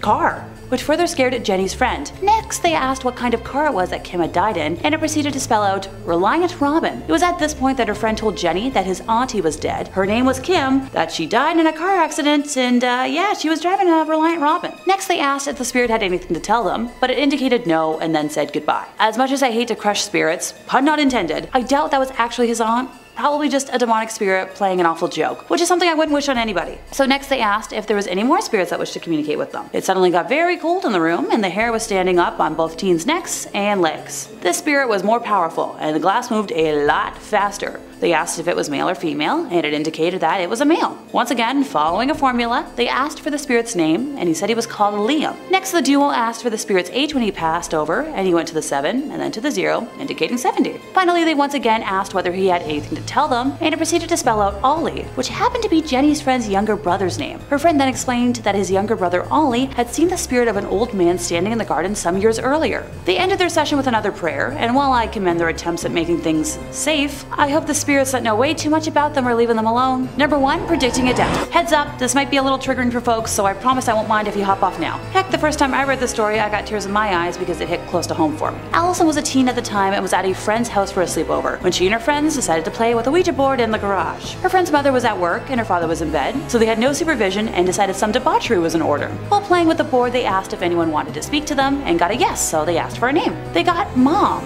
and when they asked for a message, it said under bridge. No one understood the message at the time. Later, after they had gone to bed, there was a knock at the front door. It was the local sheriff who had come to the house to tell the girl's father that his wife had been in a car accident on her way home from work that night, and her car was found submerged in water under a bridge just a few miles from their home. While I don't believe it was actually the mom communicating over the board, I'm just hoping it wasn't a demon who actually caused harm. But yeah, I don't really have much more to say on this tale, other than I feel like I've had the wind knocked out of me. Coming in at number 5, Bug-Eyed. We love a good pun from time to time, but this one might just stick with me for the rest of my life. As a person who's worked at swimming pools and summer camps, I've seen all sorts of different stuff get into people's eyes, from sticks, rocks, chlorinated water, bird droppings, and of course, bugs. Hell, I had a gnat fly into my eye while I was biking just last week. But these are all things that can be removed relatively easily if you're careful. They're not trying to make a home in your ocular orb. This story from Reddit user Oscar Devine makes me want to scream, and you're about to find out why. It goes like this. I've told this story before. I'm an eye doctor and I had a patient come to me with an infected eyelid 2 other eye doctors tried to treat and failed. They were dumping all sorts of medicine into it and it wasn't getting any better. At this point it was swollen and painful for weeks with no improvement despite being on tons of meds. Apparently neither of them thought to flip the lid upside down, you know, the gross trick that some kids do with their upper eyelids. It was a painful maneuver for her very swollen eyelid, which might explain it. Anyhow, there appeared to be what looked like a visible abscess inside the tissue with thick, gooey material. I thought I'd give it a nudge and I saw it move. This wasn't an abscess, it was something else. I managed to remove it quite easily in one whole piece. It was a fly larva. The patient told me that she had a bug hit her in the eye a few days before she got this infection. I removed the larva and within 2 days the wound closed and she was 100% recovered on basic antibiotic eye drops. Yes, I do have the photos for this case for those interested. I mean, I for one am not interested. Walking around with a larva in your eyelid for weeks and not bothering to figure out what it actually was? What if it was like wriggling around in there? What if it decided to start crawling around and looking for food? This is the kind of body horror I would expect in a movie, not real life. Although, what is real life if not horror? Let's keep moving. Coming in at number 4, we've got some unwelcome tenants. This is a personal fear of mine played out right before someone's very eyes. The idea of a silent, sneaky, and altogether uninvited individual deciding that the nooks and crannies of my home are free real estate just drives me nuts. And the worst bit is you're living in blissful ignorance of this until something finally sticks out and other patterns reveal themselves. Those bumps in the night? That wasn't the house settling or whatever other explanation your grandmother might have given you. That was a squatter moving around in the dark. All that food seemingly going missing. It sure wasn't partially forgotten midnight snacks or your friends being greedy, if you know what I'm saying. Those times the motion sensing lights went off in the middle of the night. Not mice, raccoons, or squirrels. Boy, oh boy. User IEAMS85 told their tale in a thread about this particular occurrence. For about a year I lived in a house with 4 housemates. We had a pretty big backyard with a garage and a tool shed that we never used, ever. We also had motion detector lights. 2 of my housemates were very superstitious and believed in ghosts and spirits and such. They also liked to get high on different substances. The lights in our backyard would go off randomly. I assumed it was animals, my housemates were sure it was a ghost. One of them told us she'd seen a man ghost looking through our window when she was high on shrooms. They thought it was scary, I thought nothing of it because, well, yeah. A few nights later, drunk me thought I saw a man through the mesh door to the backyard. I just thought my mind was playing tricks on me because my housemates kept talking about the ghost. Eventually I moved out to go back to my home country and about 6 months after that I FaceTimed with one of the housemates. Turns out we hadn't seen a ghost. A homeless man had been living in our tool shed for God knows how long. Gave me the creeps for sure. All this happening pre-pandemic is horrific, right? But imagine it happening now. You're always home, and they have smaller windows to get out of their hiding spot. What if somebody died while in your home because they couldn't get enough food or couldn't get outside and you didn't even know until you smelled something funny? That's not an experience I ever want to have. Coming in at number 3, we've got pus brain. Not 2 words you really want to see together, right? Well, just listen to this story from user Slappy McSlappenstein. It speaks for itself. When I worked in healthcare, I had a patient who got a sinus infection. He stopped taking his antibiotics after a few days because he felt better. His sinus infection came back with a vengeance. When he got to the emergency department, he was presenting with stroke symptoms. The infection had spread to his cranial cavity. There was so much pus that it was twisting his brain. No one thought he would survive the surgery. The family was advised to expect the worst, but amazingly he actually survived. He ended up needing 3 more surgeries to wash out and spent almost 2 months in the hospital. So take your full dose of antibiotics, people. How are we feeling about this one? A little headache? Checking in on your sinus health? Because that is absolutely bonkers. This dude essentially had to have a brain enema because of the filth built up in his dome. That stuff comes back with a vengeance, like he said, if you're not careful. So listen to your local healthcare worker and finish your antibiotics regimen. Coming in at number 2, we've got the suffocation station. In a lot of creepypasta stories, folks who are left near some dangerous chemical or enclosed space often go mad. You know, self-mutilation, murder, hideous mutations, the works. In this story though, the folks put in an unsafe situation don't end up doing a whole lot of that. They just die, and they die quick. We live in a cruel world, and if the folks running companies aren't careful or tend to cut corners, a lot of bad stuff can happen. Take it from Reddit user Animator Spaminator. I heard this from my grandpa. He used to work in the oil/gas industry. His father actually owned the company. Anyways, they had these huge tanks full of some deadly gas that's heavier than oxygen. Some guy went down to measure the size of the tank, suffocated, and died. Another guy found him at the bottom, wanted to help him, and he went down after him, suffocated, died after falling off the ladder down. Third guy does the same. Eventually, my grandpa finds 3 dead bodies at the bottom of a large tank, all having suffocated on this toxic gas. They have vents in these tanks now, which is good. Yeah, the poor grandpa. Imagine strolling into work and discovering not 1, not 2, but 3 dead bodies. All because of an invisible assailant that robbed the oxygen from their lungs. And finally, at number 1, we've got the Outback Backpack Killer. If I was ever to visit Australia, I would be on the lookout for killer animals, bugs, and temperatures. In fact, killer people probably wouldn't even cross my mind. However, as this story shows us, murderous lunatics can be anywhere at any time. User Passometer has this story to tell. I met a guy who had been traveling Australia with a couple friends, hitchhiking around as many of us have done. One of his friends told him that they were near his distant uncle's house, whom he'd never met before. He got a phone number from a family member, and as they had hoped, the uncle offered them a place to stay. He picked them up in town and drove them out to his rural property way out in the bush. They said he seemed like a pretty normal guy, friendly and cheery. When it was time to set up a place to sleep, the uncle took them to a closet that was totally full of sleeping bags and bedrolls. They didn't think much of it at the time and all grabbed a kit and set up on the living room floor. They stayed a couple days and nothing out of the ordinary happened, but afterwards the uncle drove them to the bus station and they continued on their way. About a year later, the man was arrested and charged with several counts of murder. He was the man who was picking up young hitchhiking backpackers and slaughtering them. The guy who told me this story was 100% certain he had slept in the sleeping bag of one of his victims. And now this guy has to walk around for the rest of his life with the knowledge that he slept in a death sleeping bag. Definitely the kind of story that ends up as the central focus of a true crime podcast. So the world doesn't look so sunshiny now, does it? After spending about a year or so indoors, far away from other people, some folks might just opt not to return to the planet at large. And after hearing these stories, I don't really blame them. Kicking us off at number 5, we've got r/NoSleep. If creepy stories are your jam, then this is the place to start. Creepypasta fans flock to this subreddit to read and write the next generation of scary online stories. As one of the better known freaky subreddits, NoSleep has over 1.4 million subs. After opening its doors about 10 years ago, it's become the premier destination for creatives and spook seekers alike. As the name implies, it's the classic read till 4 AM and then realize it's totally dark and you can't move site. If you want to fall down a rabbit hole of scary stories, this is the place to do it. You read one, and then another, and you keep going until your brain is 100% composed of scary internet stories. This, contrary to popular belief, is actually healthy. What makes NoSleep a special place for campfire story enthusiasts is the set of rules that make it a wonderful community. It's easy to dampen enthusiasm and discourage active posting if everyone's already crapping all over what's being written. So to keep the "this is so fake" crowd at bay, they have an overarching rule. Everything here is true, even if it's not. This makes for more fruitful discussion, keeps ideas flowing, and allows for more creative collaboration. NoSleep is full of well-known online horror gems like The Limping Woman, Search and Rescue, Mimicry, and more. Enjoy your insomnia.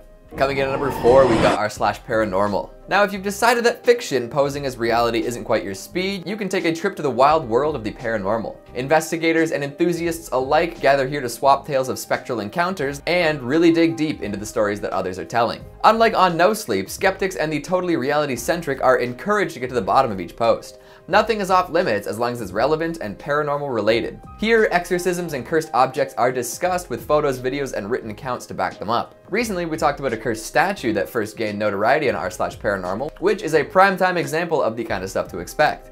Ghosts, ghouls, curses, cryptids, you name it.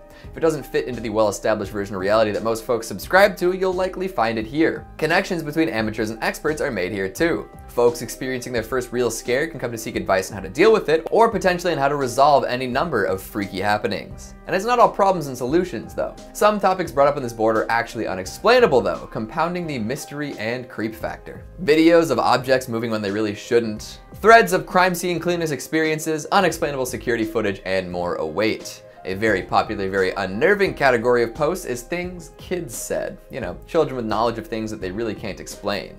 Past lives, ghost sightings, and more. That's the last thing anyone wants to hear. Portents of doom from innocent youngsters. Hopefully they're not possessed. Coming in at number 3, we've got r/unresolved mysteries. So less mystical and more mystery this time. This subreddit is dedicated to all sorts of unsolved disappearances, unexplainable crimes, unbelievable happenings, etc. If you've ever watched a true crime documentary with a bunch of loose ends, or read up on the many cold cases that are out there getting colder by the day, you'll know what this is all about. People leaving home and never coming back after being sighted outside a sketchy gas station. Families going on vacation and remaining away. Updates on famous criminals who have never been caught, the whole shebang. And while a great deal of the mysteries involve missing people and conspiracies related to the functioning of well-moneyed celebrities, there are also some mysteries that are just plain strange. Prisoners who refuse to disclose their identity to anyone, remaining 100% anonymous. Investigations into the glitter industry. Trying to figure out why Corbin Blue's Wikipedia page is so well translated compared to other more bankable stars. A thread of Redditors who vanished after asking questions that may have hit a little too close to home. That last one is particularly worrisome, especially if you're interested in stuff like this. Speculation is encouraged and folks should be ready to bring in evidence and research if they want to push their narrative. It's stuff like this that opens up whole worlds that you may have never known about, and maybe after falling down the rabbit hole, wish you avoided. I think the scariest thing about unresolved mysteries though is the large number of amateur podcasts it inspires. Coming in at number 2, we've got r/let's not meet. Have you ever read the missed connections section of any publication? How many of those do you think ended well? And how many were posted by a creepy guy who thought he was getting somewhere before whoever he was pursuing ditched? Sometimes you might get a ghost world scenario, but how well did that work out for everyone? Not great. r/let's not meet is based on the concept of another similar subreddit called r/let's meet. Basically a giant online classified ad board where folks who are really into an interaction with an individual can try their hand at meeting a second time.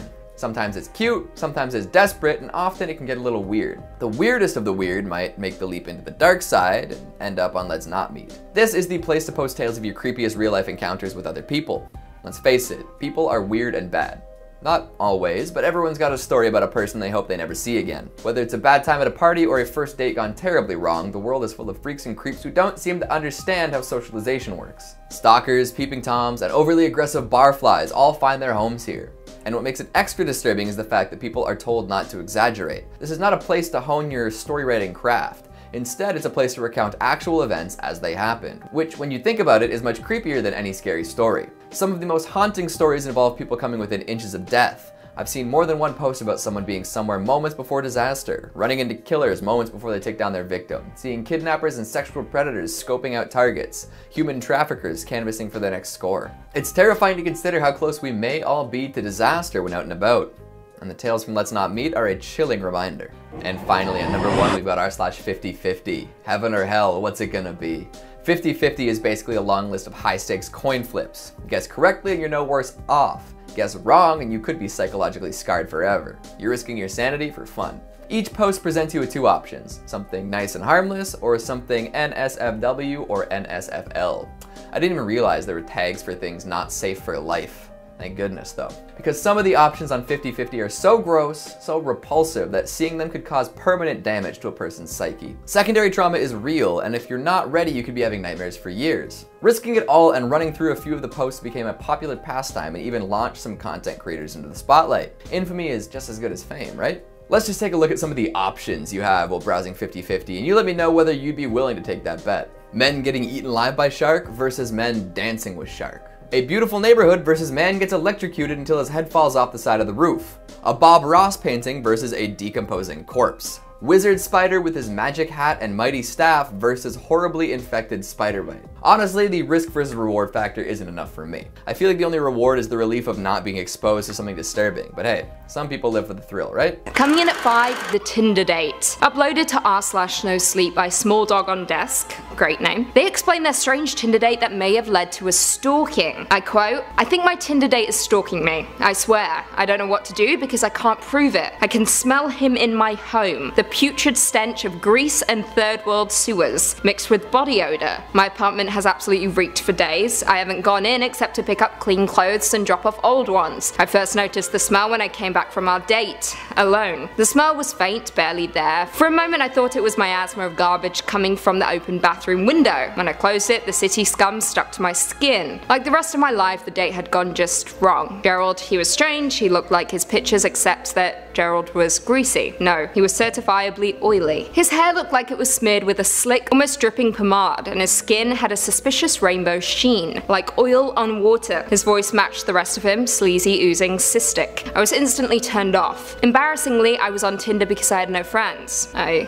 can see why, judge much. I had just moved to a middle-sized industrial city in Southeast Asia for my company's 6-month overseas industrial attachment. My colleagues were all middle-aged, and I was absolutely craving for some under 30 interaction. I swiped right on Gerald about 2 weeks ago. An empty profile but lots of pictures. He seemed normal enough, cute in the tall, lean sort of way. That said, I won't deny that the idea of having a local boy take me around made the idea of 6 months in the middle of basically an industrial nowhere somewhat palatable. When Gerald stood up, he left a slick gloss on the seat. I dropped half of my bill, mumbled something about work, and ran off into the cab that had been waiting for me. I tipped him an extra 20 to wait. I don't remember what was talked about during our date. I do remember seeing him through the window of the restaurant. His eyes were slimy, roving, watching me leave. He texted me in the cab asking for another date. I politely declined, but his replies not so congenial. The smell. It was the smell that made me decide to leave. It was still faint then, just a lingering scent, but it made me nervous, a primal uncomfortable feeling of something that was not quite right. I threw some clothes into my gym duffel, then called a cab to the closest Holiday Inn. That was about half a week ago. The texts had been coming in once every few hours. I ignored them now. Last night I went to my apartment to get more clothes. The smell soaked the front door, spilling into the corridor. I smelled it the moment my lift opened. It grew stronger as I approached the apartment. My doorknob gleamed. It was polished, rubbed raw by scrabbling hands. I didn't need to touch it to know that it would be oily, that it would be putrid. I rushed back to the safety of the hotel, the safety of other people. I sat in the lobby for hours, basking in the fading chatter of tourists, the glow of the ceiling lamps, breathing, just breathing. The desk staff looked at me oddly, but no one said anything. My legs tingled when I stood up. I was exhausted. I staggered. Lobby, lift, corridor, bedroom, bed. I was just sinking into the mattress when I noticed it. The smell of faint, rotting oil. I rubbed the fingers of my right hand together. When did they get covered in grease? Whew.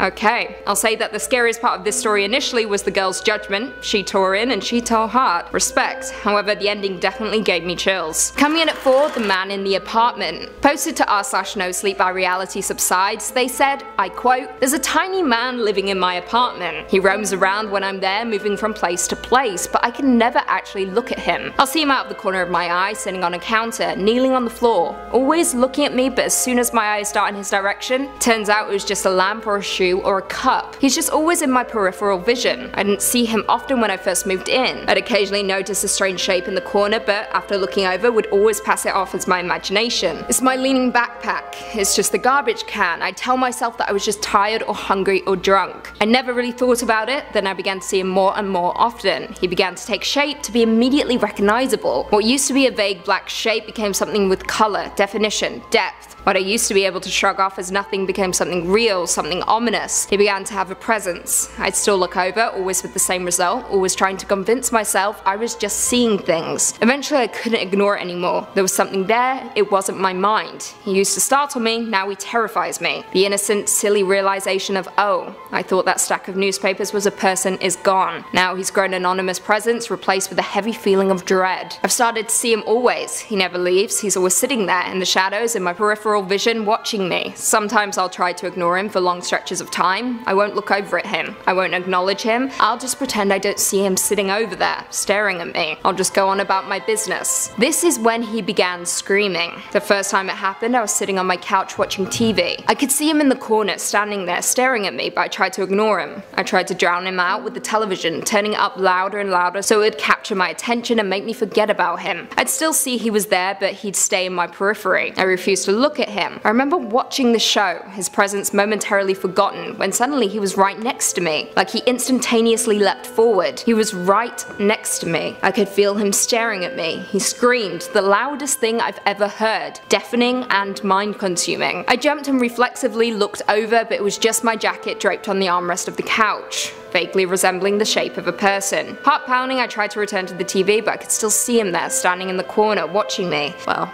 this is absolutely terrifying. Tiny man in an apartment. Do you believe it, or is it all in his mind? Coming in at 3, the murder trial. Uploaded to Reddit by BottleWash. To r/AskReddit, they responded to the question, what's the scariest story you know that is 100% true? They said, I quote, this is an incident that happened to me about 10 years ago. I live in Melbourne, Australia. I was driving home from work one night around 9 PM midweek, so the roads were quiet. As I was driving downhill, I heard a sound that was like a jet engine roaring behind me. The next thing I knew, a car goes flying past me going twice the speed limit. It looked like a fairly old crappy car. Car started to get the speed wobbles, and then one of the tires came flying off and rolled at speeds downhill, whilst the car spun out and crashed. I stopped my car to make sure whoever was inside was okay. A guy got out of the car and looked over at me, then started moving extremely quickly towards me. I don't know why, but I hit my eternal locks on the car, which was fortunate because no more than 2 seconds later the guy started grabbing at the driver's side door and smashing on my windscreen, with his fists trying to get in. I'll never forget the crazy look he had in his eyes. I put my foot down on the accelerator and drove off back home. Now you may think the story is scary enough as is, well it gets worse. Let's continue. They go on to say, I decided to swap cars once I got home and drove back to see what was going on. I saw 2 fire trucks and about 4 police close to where the incident happened. When I got back to the crash site, the guy was no longer there, so I decided to head home. The next day at work I was online bored reading the news when I found an article that shocked me. The article was about a guy who had been in a police chase for 1 hour and the police stopped chasing him because it was becoming too dangerous. Turns out the guy was high on meth, had stolen a car an hour drive away, and had been in a hot pursuit since. After crashing the car, the guy apparently crossed to the other side of the road and hailed the first car that appeared, which was a taxi. He got into the taxi and stole it. In the process, he pushed the driver out of the driver's side door and the driver got stuck and dragged at speeds. The driver died from the incident. I called the police and had a detective assigned to me. He fingerprint checked my car and got a statement. I had to testify in the Supreme Court as a key witness in a murder trial. The guy got 30 years and they told me that my testimony was one of the main factors in convicting him. Whoa, how terrifying is that? Remember, always lock your doors, you never know who you might come across down a quiet road. Coming in at 2, Grandma's light is always on. Uploaded to r/NoSleep by Saint Entropy, they said, I quote, in one corner of my grandma's living room stood a lamp that was always never turned off. She would change the bulb every week like clockwork, waiting until the afternoon sunlight poured through the windows and filled the room. Even then she hurried, holding her breath until the deed was done and the lamp was back on. I would ask her about it once in a while. Each time she would smile softly, tussle my hair and probably change the subject. I didn't learn the truth until I was 13, the first time I turned off the lamp. I just wanted to see what would happen. Grandma screamed when she walked into the darkened living room, a plate of cookies falling from her hands and crashing to the floor. I could hear her praying under her breath as she raced to turn the light back on. Tears were shining in her eyes when she turned to me, her lips pressed thin. Without warning, she slapped me hard across the face. She gathered me up in her arms and begged for forgiveness. She then finally told me about the lamp. It was a ghost light, she said. Ever since she and my grandpa had bought the house back when they first arrived in America, the spirits of the dead had plagued her. She ended up asking grandpa for help. It was he who had first lit the ghost light, and as long as that beacon burned through the darkness, she had never seen another spirit. Something woke me later that night. I lay in bed listening to the darkness until I heard scratching coming from the living room. Rats were the last thing I wanted to deal with at the moment. I rolled over with a groan, determined to ignore it until the morning. The scratching continued, constantly jerking me from the edge of sleep. I threw the blankets off and stormed out into the hall. I didn't bother turning on the lights as I made my way to the living room. I knew every inch of the house and I moved confidently through it. I was furious at having been woken and my anger was ill prepared for what I found. An elderly woman was crouched in the corner, her gaunt back to me. She was scratching at the floor where the walls met, stopping every few minutes to cock her head. I had no idea how this woman had gotten into my house, and though it was obvious she needed help, my hand shook as I reached reached out to gently squeeze her shoulder. I meant to ask where she lived, who her caretaker was, but the words were driven from my mind when she turned and I saw her face. Her eyes were solid black, bottomless pits that didn't reflect the moonlight. Her jaw hung impossibly open, unhinged, and the dark tunnel of her mouth spiraled down into her throat. I had a moment to realize who she was, to recognize the familiar map of wrinkles in her face, the curls of her wispy hair. Then my grandma screamed, I shrieked, stumbling backwards away from the nightmare in the corner. My arms flailed in the air, reaching for the nearest lamp, and my hands touched the ghost light. I yanked the chain, filling the room with light, and she was gone. I never turned off the ghost light after that. After letting the bulb burn out one evening, I began changing it every week just as grandma had. Eventually I got married, and luckily for me, my wife was tolerant of my strange fixation on the lamp. The light continued to burn and I lived my life happily enough. Whew,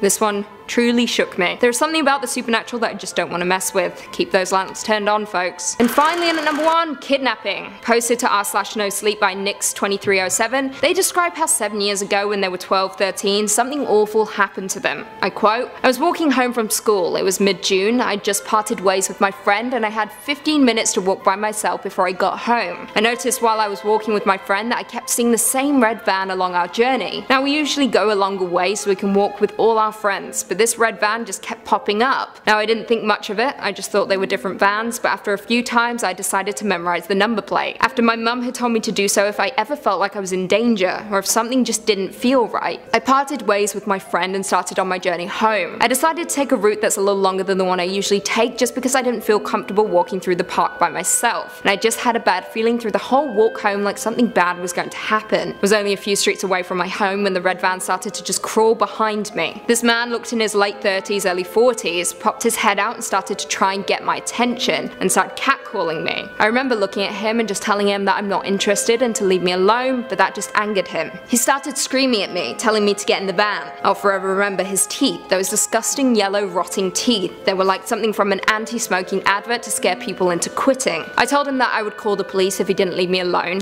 He proceeded to laugh in my face. He sped off a little forwards and parked the van, and he was waiting for me to walk past. I crossed the road and started running, trying to lose the man. Just when I thought I lost him, there he was, pulling up next to me. The sliding doors on the side of the car opened and there was another man there trying to grab me and pull me in. I screamed like there was no tomorrow. The man managed to grab my shoulder and I just bit him until I could taste blood. The man let go of me and I ran for my life. I jumped in the bush and hid. I waited until I didn't see the van for at least 30 minutes before I ran home. As soon as I got in, my parents started questioning me. I broke down crying and told them everything. They called the police and I gave them my statement, but nothing ever came of it. I refused to walk home until I turned 16. This is absolutely terrifying. There is nothing more horrible than a child getting abducted. Thank God she reacted the way she did. Stay safe out there, kids. Kicking off at number 5, the recurring dream. And this story from Reddit user Just Another Gamer is a visceral and horrifying reminder that lingering in the deep recesses of the human mind are some truly perplexing chemical reactions that we can't even begin to comprehend. Have you ever had a recurring dream? Ever thought, what the hell is this all about? What does it mean? Wow, yeah, this person is still asking the same question. As the story goes, Just Another Gamer is an avid cave diver, and since about the age of 6 they explored the unknown caverns across Florida. When they were around 7 or 8 years old, they started to have a strange recurring dream. In the dream, they were exploring a cave and made their way through a little hole in the bottom. Inside was a 10 to 15 foot long corridor a few feet in height and a bent red stop sign at the end, like someone had ripped it off and tossed it inside. As they'd make their way through the corridor, it started descending, quickly opening into a large vertical chamber with a path leading down in a corkscrew pan. Then things would get blurry, but they'd remember the image of trash scattered around the walls, things writhing in the distance, strange things, animals and corpses maybe. Amidst them they'd see their own family, each one of them being tortured and killed, but in the dream all they could do was scream. Our narrator had this dream for years and years, always the same thing, until 7 or 8 years later, when they were around 15, they went on a caving trip with their father, a place called Dog Drop out in the Tampa Bay area. While when they were descending on a 30-foot rappel, they felt a strange, familiar feeling. When they reached the bottom and looked up, they saw the exact same corridor from their dream. The same strange clutters of trash against the wall, the same red stop sign. Instantly they were hit with this overwhelming sense of nausea and primal fear. and they froze. All they could do is scream to leave, and eventually their father paid attention to them and packed up their things to leave. Whatever was lurking down there, Anna Rater knew that it wasn't good. They'd seen it before deep in the recesses of their own memory, and thankfully they never found out. Coming in at number 4, The Boat Mechanic. And this short and sweet story comes from Two Otters in a Coat, which is a fantastic name, may I add, telling the real life tale about a guy that they knew who made their living working as a boat mechanic. Now, random acts of violence are a different kind of fear, but this one takes it to a whole new level. As the story goes, one Saturday their friend, the boat mechanic, was working alone in their workshop, making some final repairs to a boat that had been brought in. Suddenly, out of nowhere, the mechanic wakes up and he's on the ground. Now, he knew that there was water beneath him just before he's working on a boat, so he assumed that he'd been electrocuted and the shock had knocked him away unconsciously. The strangest part is that he could vaguely sense someone behind him, so he started yelling for help, letting them know that he'd been electrocuted. Whoever was behind him turned and left without a word. He keeps screaming for help until eventually a neighbouring business heard his pleas and came to his aid. Later on though, once he'd been seen by the nearby hospital, he discovered from the police that he wasn't electrocuted at all. According to the police, someone had entered his workshop while he was working and hit him on the back of the head with a mallet from his own toolbox. And nothing was stolen from the shop. Now, this person was never caught and CCTV wasn't clear enough to identify the perp, but as it seems they were walking by and spontaneously decided to knock him out, potentially with the intention of killing him, for seemingly no reason whatsoever. Now that's terrifying. Next up at number 3, The Closet. This story comes from Tighty Whitey's 37, which is as the story goes, back in 2002 they were living in an old apartment that had been built back in the year 1900, making it just over 100 years old when they moved in. Now, everything in the apartment was great apart from one thing: the bedroom, and in particular the closet in the bedroom, which gave them the unnerving feeling that someone or something was watching them when it was left ajar. So much so that when this particular Reddit user was sleeping, they'd often hear strange gasping noises, and it would seem that they were coming from within the closet. They'd check, nothing there. But for that reason, the closet would always stay closed. A month or so of them staying in the apartment, there was a loud bang on the closet door one night, and Anna Rater was woken from their sleep. It was pitch black, yet they sensed something that emerged from the closet, standing over them, a pressure holding them down in their bed. And yeah, you could explain this away with sleep paralysis, but the end of this story may just make you think twice. Throughout their stay at the apartment, the encroaching sense of dread from the closet had never quite left, and even their friends would comment on the strange feeling that they felt when in the vicinity of the closet. It got so bad that eventually they had the chance to move to another unit, so they jumped at the opportunity, packed their stuff up, and got the hell out of there. Well, a few years later, the owners were renovating the building when Anna Rater was walking past the doorway of their old apartment. Curiously, they caught the building manager who was painting in the bedroom and began talking about the strange feeling that they felt whilst living there. Without thinking twice, the building owner explained that the former tenant of the apartment had committed suicide. They'd hanged themselves in the closet. And not only that, but the original designer of the building, who had also stayed in the same apartment, had also committed suicide. They'd hanged themselves in the exact same closet. Swinging in at number 2, The Baby Upstairs. And this story comes from Reddit user UrgeHouse666, spooky name bud, who explains an incredibly strange moment during their teenage years. As the tale goes, when they were in high school, their uncle would throw them a couple of bucks every now and then to babysit his kids with their aunt. But they lived in a beautiful old 2-story house by the water in a nice area, and the 2 children were around 3 and 6. One day, Anna Rater was sitting in the den scrolling through their phone when they started to hear a baby crying. Of course, it must be the 3-year-old distressed upstairs, so doing their babysitting duty, they headed to check on them. They called out a couple of times while heading upstairs, to no response. They called for their aunt to see if she was dealing with it. No response again. When they turned to start walking up the stairs, they caught a glimpse outside in the yard. It was their aunt with her 2 children laughing and playing on the grass. They heard the babies cry again, the noise coming from upstairs, and all of the hairs on Anna Rater's body stood on end, a chill running down their spine. Quietly, they turned around, walked down the stairs, got in their car and drove away.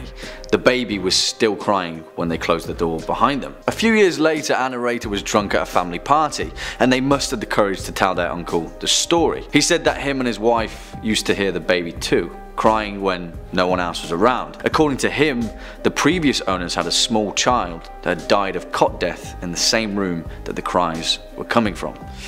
Spooky stuff. And finally, coming in at number 1 spot, the attic. And again, another tale of spooky kids in upstairs locations.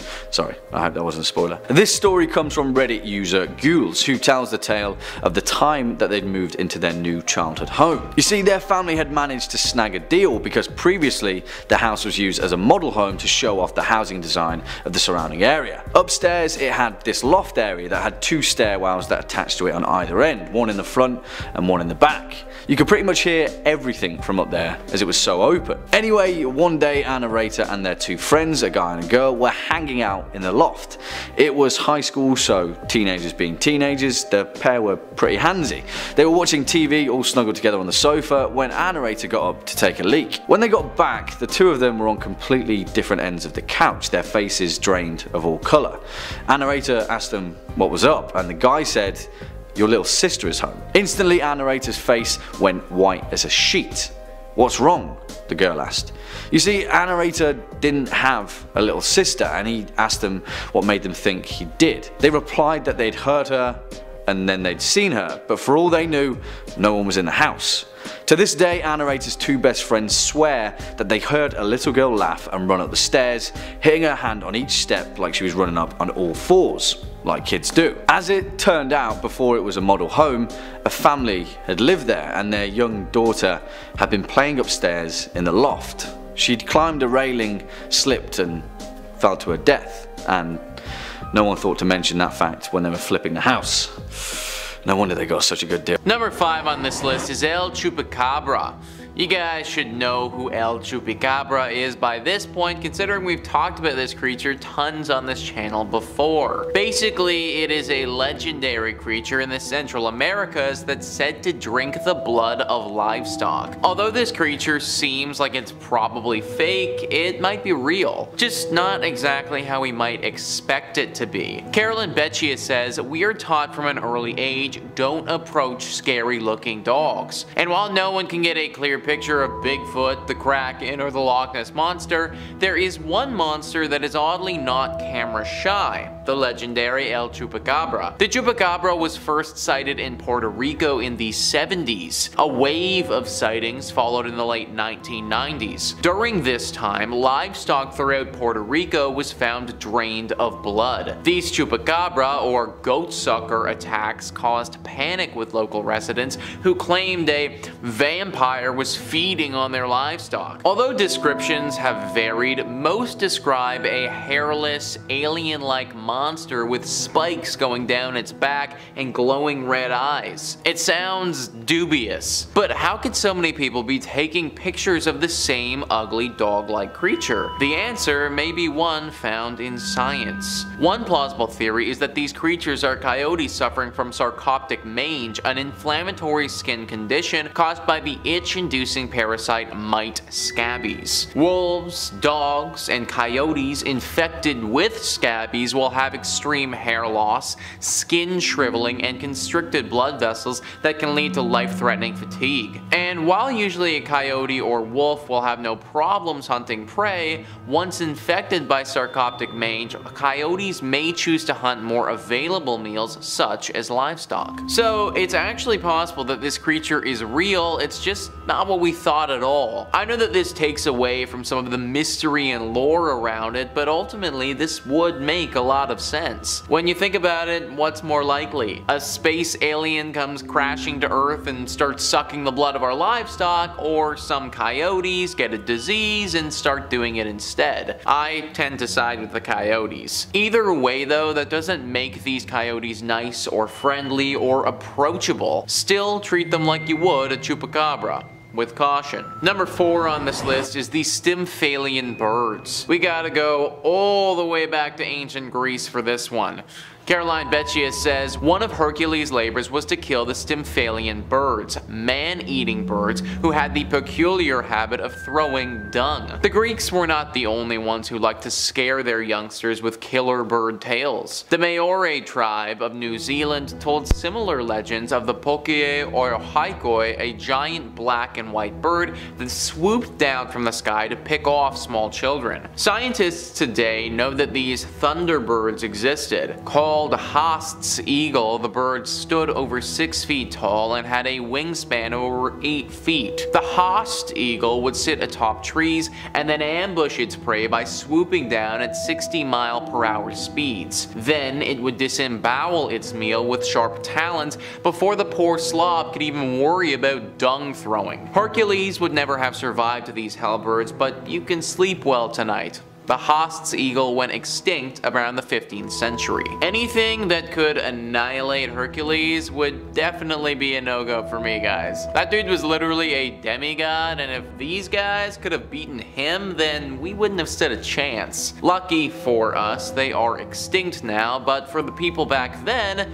they would have had their hands full with these creatures. If, of course, they still had hands and the beast hadn't ripped them off yet. Number 3 on this list is the Kraken. We have one of the most famous folklore creatures here, guys, that as we know now, turned out to be real. The Kraken was especially big in Norse culture. All of those people up there in the Nordic regions feared this wicked beast, as it was said to be able to pull down entire ships with hundreds of men on board. Instances where exactly that happened did actually transpire. Ships with tons of people on them that were literally made for battle would be out on the water, and then boom, Kraken attack and they're toasted. Except it wasn't really the Kraken now, was it? The Kraken looks very similar to an actual animal that we have in our world that is also super deadly and really strong. The giant squid. Giant squids, in case you couldn't tell from the name, are giant. They're pretty big. They are so big, actually, they would have had the capability to take down an old ship like this. In fact, we've even seen these beasts do some serious damage to submarines, and they're made of metal. They easily could have sunk a wooden boat from hundreds or thousands of years ago. And if you were a sailor on said wooden boat and you saw this massive creature with several tentacles sucking you to the bottom of the ocean, then you would probably exaggerate what happened as well too. It's very easy to see how the legend of the Kraken got started and started to snowball as more encounters with the giant squid happened. I'm glad that the Kraken isn't technically real, because the giant squid is already bad enough. Number 2 on this list is the Charybdis. What was initially thought to be a folkloric creature may have been real, but not exactly in the way that we might think. Caroline Beccia says, nothing is more frightening than being sucked underwater by a whirlpool that feeds on human flesh 3 times a day. The Charybdis first appeared in Homer's Odyssey. During this epic tale, Odysseus must sail between the 6-headed sea monster Scylla and the flesh-eating whirlpool Charybdis. These 2 dueling sea monsters attacked in intervals, much like a whirlpool's regular intervals of tidal activity. It sounds terrifying, but whirlpools that pull ships underwater really do happen. Known today as Garofalo, one is found in the strait between Italy's mainland and Sicily. Garofalo occurs when winds blow across the strait in opposition to the tides. This makes it technically not a whirlpool because there's no circular motion, but it does have the ability to wreak havoc on ships and pull humans into a watery grave. So this deadly creature was real, it just ended up not being a creature at all. Back in the times when these stories were written, there would have been many folklore legends about evil sea monsters that could pull brave sailors into the sea. The reality of the situation is, though, that the ships we had back then kinda sucked, and it was a lot easier for the weather and other conditions to sink the ships. That's why there were so many legends of monsters coming from the ocean for so long. Finally, number 1 on this list is the Incubus demon. This demon is an evil demon who is thought to sneak into your home and have sexual relations with you as you're sleeping. This creature is real in a sense. It just so happens that it's actually in our minds. During the witch hunt craze craze of the 16th and 17th century, people had some really messed up ideas on how human reproduction occurred. One way was for a demon to steal a man's seed and impregnate a helpless woman during her sleep. The monster that stole the precious sperm was called a succubus, and the monster that implanted the sperm was called an incubus. The incubus would sit on top of your chest while you slept, making it impossible for you to move if you woke. Sort of like being assaulted by a possessed sexomniac. But before you condemn medieval people as crazed horn dogs trying to attack innocent women, there is a scientific basis for believing in such monsters. The condition is called sleep paralysis. During sleep paralysis, you are fully awake but cannot move or cry for help. It feels like you've had a stroke, but although it's terrifying, sleep paralysis is harmless. Most sleep experts attribute it to being caught between REM, rapid eye movement, and NREM, non-rapid eye movement sleep. Either way, before sleep stages were understood, we can see how our ancestors would have thought it was a demon sitting on your chest. So literally, this demon creature that apparently attacked people was never real at all. It just felt extremely real from our minds. I've experienced sleep paralysis before, and although I didn't experience any demon thing, I can 100% see how people would have believed this back then. It could definitely have felt like that and would have got people on the lookout for this sick and twisted demon of the night. Number 5 on this list is the El Culebron. I'd never heard of this legend before, and I have to admit that it's pretty cool. This creature is native to Chile, and although it'd be pretty neat to look at from afar, it's definitely very dangerous. Scoop Whoop says El Culebron is basically an enormous hairy snake with a gigantic calf-like head. It's said that the creature resides inside of dark caves or remote forests, and it eats basically anything in its path. Legend also has it that the snake can draw wealth to anyone who's able to domesticate it, but trapping a Culebron is no easy feat. You have to find one in the wild, pluck 3 of its longest hair strands without getting eaten, and then put it in a bowl of milk. From that bowl, 3 baby Culebron will spring to life, and the strongest will eat the other 2 and become a full-fledged Culebron. From that point forward, owners have to maintain the snakes with sacrifices of animals or close relatives and leave the blood in a secret location that only the snake knows of. A very unique legend if you ask me. A very deadly, giant snake creature that has the ability to bring you great wealth, but only if you can breed one and domesticate it. The story that I read off doesn't go into deep detail on how they actually bring you wealth, which would definitely be of interest to me. Maybe they're kind of like truffle-sniffing pigs, except instead of truffles, they can smell gold or rare gems or something like that. Probably the reason that we don't know for sure how they bring us wealth is because so few have actually been able to be domesticated. First off, finding one of these creatures would be very hard, because it means you'd need to trek through the jungles and mountains of Chile. Then, after finding one of the rarest creatures in the world, you also need to fight one of the most deadly creatures in the world and pluck 3 hair strands off of it. Then you need to fully domesticate another one of these beasts in your home after you grow it from a bowl of milk. There is a lot of room for error here, guys, and I doubt that many people have been able to complete all of the steps. Keep an eye out though for the El Culebron if you find yourself in Chile. Number 4 on this list is La Llorona. La Llorona is also known to many as the Weeping Woman. She is the ghostly apparition of a vengeful spirit who roams around by the water bemoaning the loss of her children whom she'd actually drowned herself. Scoop Whoop writes, according to a popular version of the tale, the Weeping Woman was once a beautiful maiden named Maria. She married a nobleman and gave birth to 2 sons. Her husband was a traveler and he rarely visited home. During their time apart, his feelings for her began to dull, but her husband still loved his sons and gave them all the attention that he left his wife bereft of. Once when he was in town, she caught him with a younger woman. Enraged, she took her sons to Santa Fe River and drowned them. She also was found dead on the riverbank a few days later, the cause of which remained unknown. It's said that when she reached heaven, she was denied entry until she found the souls of her sons. Thus, she wanders the earth looking to reclaim their souls.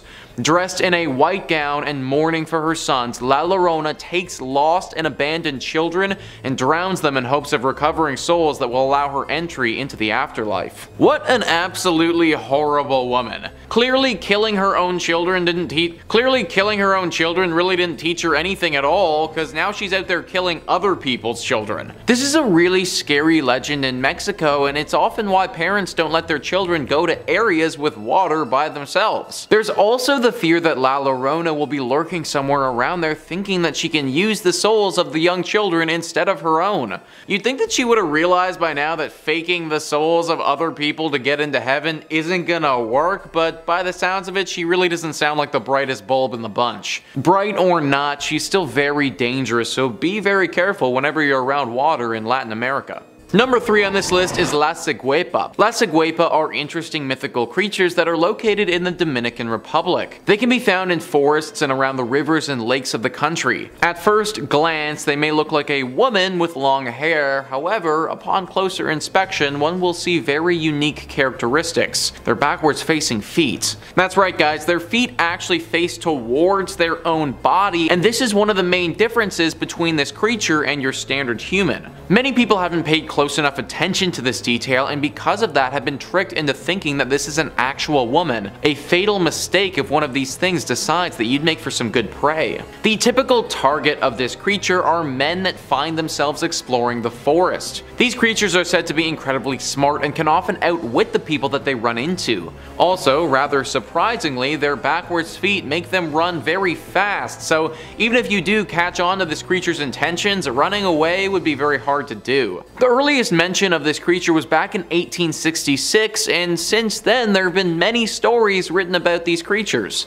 Those lucky enough to have an interaction and then make it out alive have documented their findings and tried to warn others from wandering into the forests unarmed. Sadly, these warnings aren't always heeded, and many men have disappeared over the years and never to be heard of again. Trekking through the lush forests of the Dominican Republic is already dangerous as is and requires lots of planning. Just don't forget to also plan for the La Ciguepa if you do find yourself in this country. Number 2 on this list is the Yacumama. Ever seen the movie Anaconda? 1997 movie with J-Lo and Owen Wilson, all about a super massive snake that starts hunting this filmmaker? Well, I wouldn't be shocked if that snake was based off of the legend of the Yacumama. Cryptid Wiki says the Yacumama is a large snake up to 60 meters in length that is said to inhabit the Amazon River basin. Local shamans say that the Yacumama travels to an area called the Boiling River. In the local legends, the Yacumama is said to be the mother of all marine life. It has the ability to suck up any living thing that passed within 100 paces. The locals would blow on a conch horn before entering the river, believing after hearing the noise, the serpent would reveal itself if it was in the area. I can't describe to you guys how massive 60 meters in length would actually be. Titanoboa was an ancient creature that actually existed in the Amazon. It was a massive snake, the biggest the world has ever seen, that ruled over these parts and could swallow crocodiles whole. That creature at its max would grow up to 50 feet in length or 15 meters. So basically, Yacumama is 4 times the size of the biggest and deadliest snake that's ever lived. This thing would be able to annihilate hundreds of humans at once. Even if the locals did blow on their conch and the snake did reveal itself, then there would literally be nothing that they could do. It would just eat them all, and that would be that. Snakes are super cool, but not when they're 60 meters long and looking to devour me.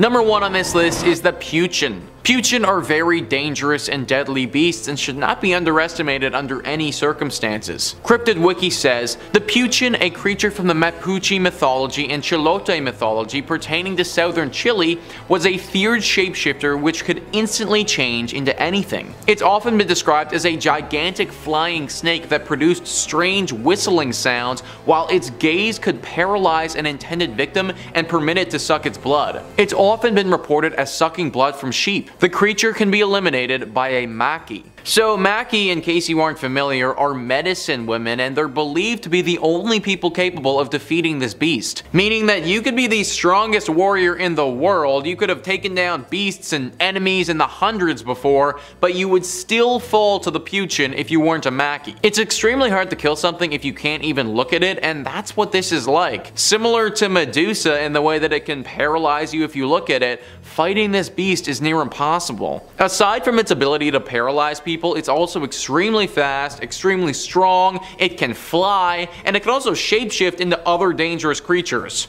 Pray that you never run into this creature, because it will assuredly be the last thing that you ever do. In at number 5 we have Ong Ba-Bi. The Ong Ba-Bi is considered to be the Vietnamese version of the boogeyman and is said to have originated in the 17th century. The story of the boogeyman is told throughout the world in many different ways, but in Vietnam is the Ong Ba-Bi that brings fear to children, and parents use it to scare their children into behaving. Many parents in Vietnam threaten their children saying things like "stop crying" or "Ong Ba-Bi will come and take you," or "eat your broccoli or I'll call Ong Ba-Bi." The boogeyman in general doesn't have any specific appearance, and conceptions vary drastically by household and culture. But the Ong Ba-Bi is described as an old, rugged man carrying 3 sacks, has 12 eyes, and he likes to kidnap naughty children using and putting them into his sack. When looking at the personality traits of the boogeyman, they are divided into 3 categories. One being the kind that punishes misbehaved children, the kind that are more prone to violence, and the kind that protect the innocent. They all relate in the same way, being that they all exist to teach young children lessons.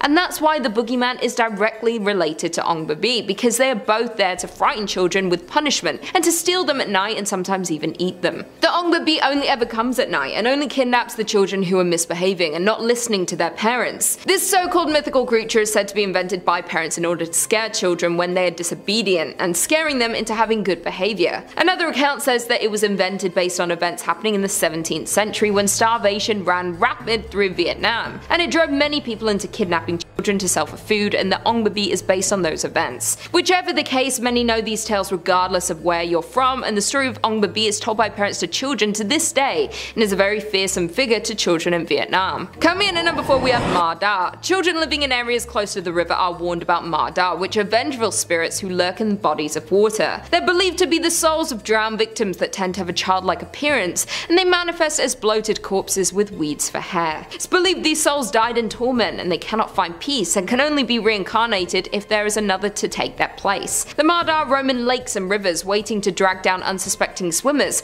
but it's believed that this is most likely made up to warn children to not go swimming unsupervised, because many fatal water-related accidents are very common in Vietnam. Many happenings and stories of the Ma Da come from the infamous Tu Lich, otherwise known as the Cursed River. Back in September 2001, while working to take out some of the excessive mud and trash build-up in the river, a construction team uncovered several wooden piles arranged in a strange formation, including ceramic relics, metal utensils, and even bones from human skeletons.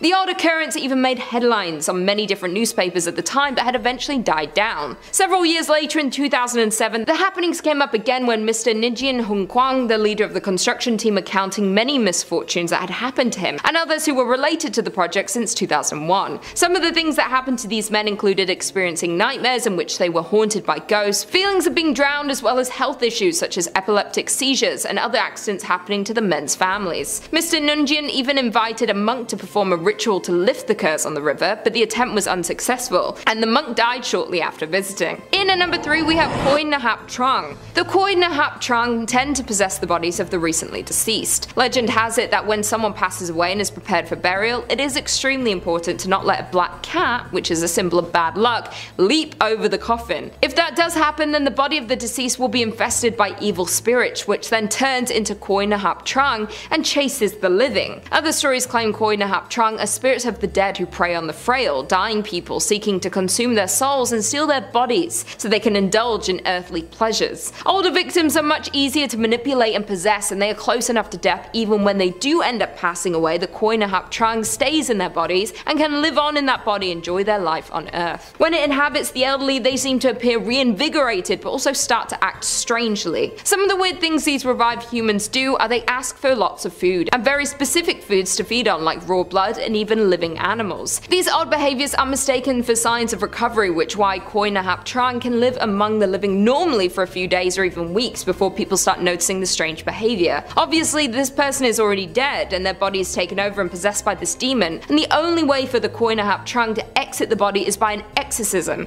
and then once the evil spirit is expelled, the body will immediately show signs of decay, as if it's been dead for days. Some believe that this legend is exaggerated accounts of the incidents where someone is wrongfully declared dead and wakes up suddenly during their funeral, which is terrifying.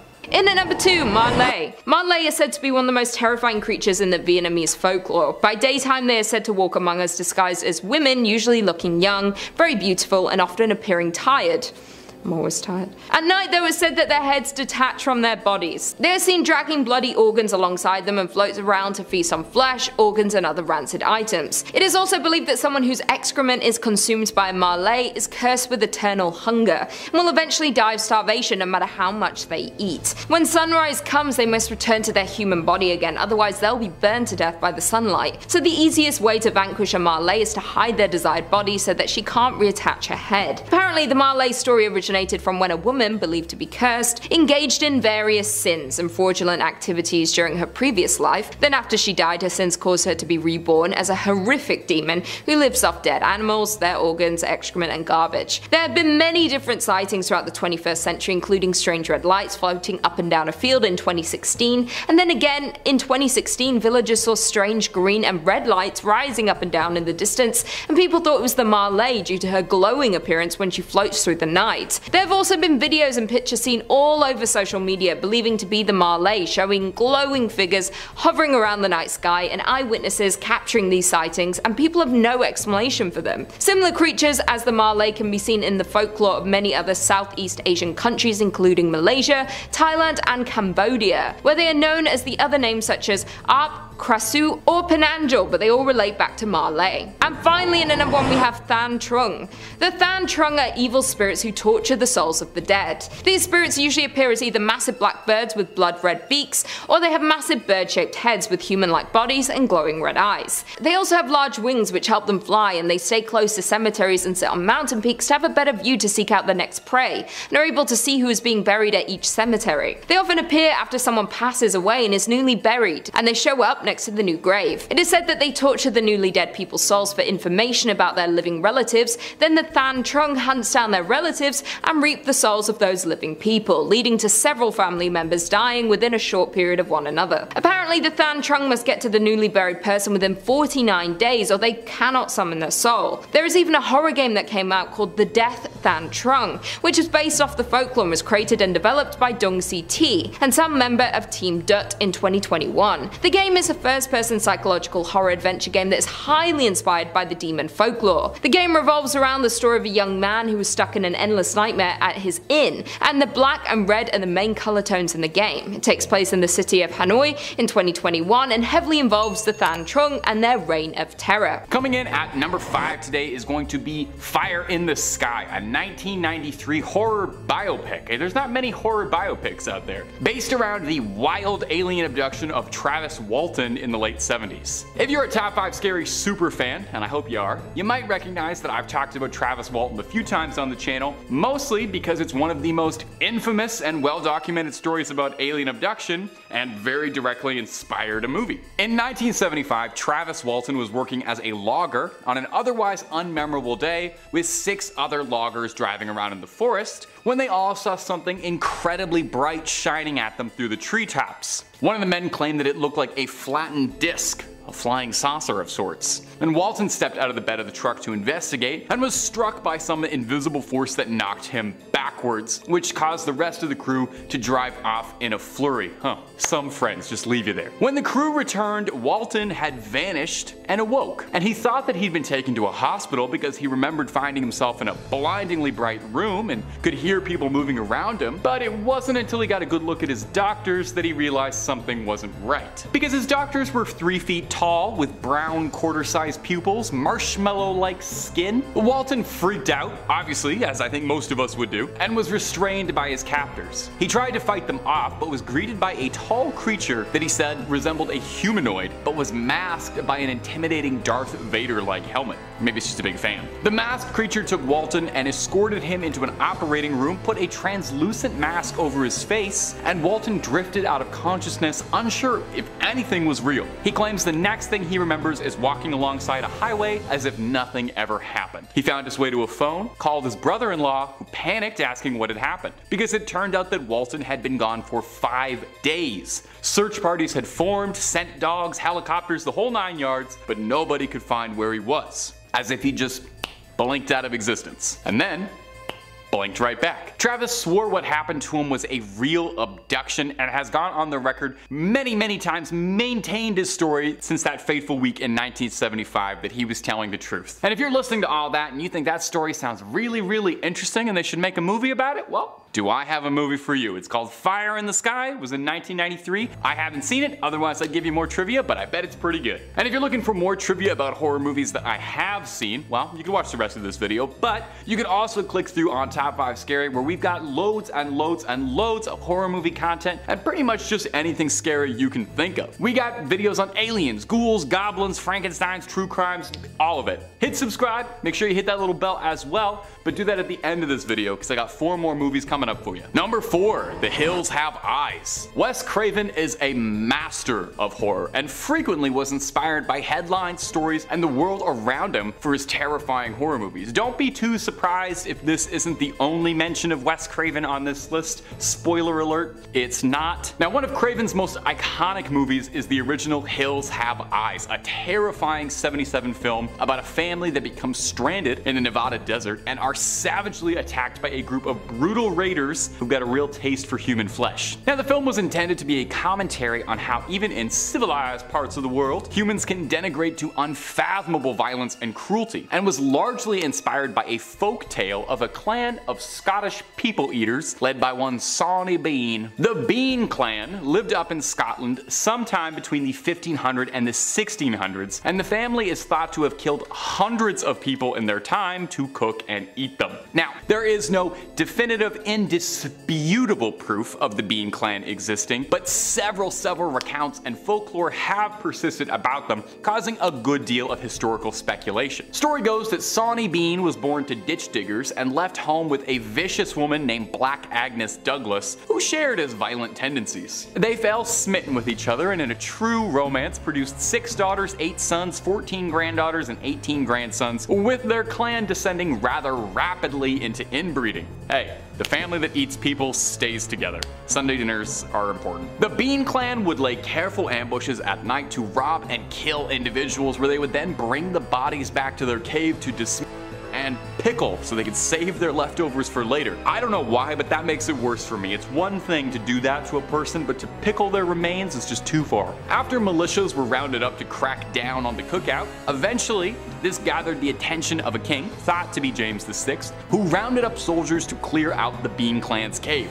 Now, tales differ slightly here, but it's thought that when they were found, the Bean clan was summarily executed without trial, thinking they weren't fit to stand one. It's really not much of a leap to see how a clan of outcast, isolated, inbred peasants capturing, killing, and eating people inspired the horrific family in The Hills Have Eyes. Now, I feel like I gotta take a shower or something. After talking about a disgusting family of inbred hillbillies eating human flesh, I feel like we should talk about, I don't know, maybe a slightly more upbeat horror movie, if there is one. Number 3, The Texas Chainsaw Massacre. I didn't format this list very well because this is also a movie about a clan of inbred hillbilly killer people eaters. Wow, that rolls off the tongue. The original Texas Chainsaw is one of my favorite horror movies of all time. You can see I'm getting a little bit too excited talking about it. There's a little bounce in my step when I talk about Leatherface. It's gut-wrenchingly horrifying in a way that the sequels were just never able to capture. And despite its larger-than-life, terrifying premise, the movie is very grounded and directed in such a grisly style that it seems more like evidence than a movie. It seems like something truly happened to a bunch of hapless tourists. While the whole Sawyer clan are vile, it's Leatherface that dominates your attention, the wretched butcher of the family, clad in human skin, wielding a chainsaw behind dead, broken eyes, a scared, mentally feeble man doing what his parents want. Leatherface is one of the most terrifying horror movie icons ever, and he was based on a real man. Leatherface is inspired by the real-life butcher of Plainsville, Ed Gein, who is an infamous criminal who lived in Wisconsin on an isolated farmstead with his domineering mother. After his mother passed, Gein's mental state deteriorated very poorly, and he began robbing graves to satisfy his desires. Now,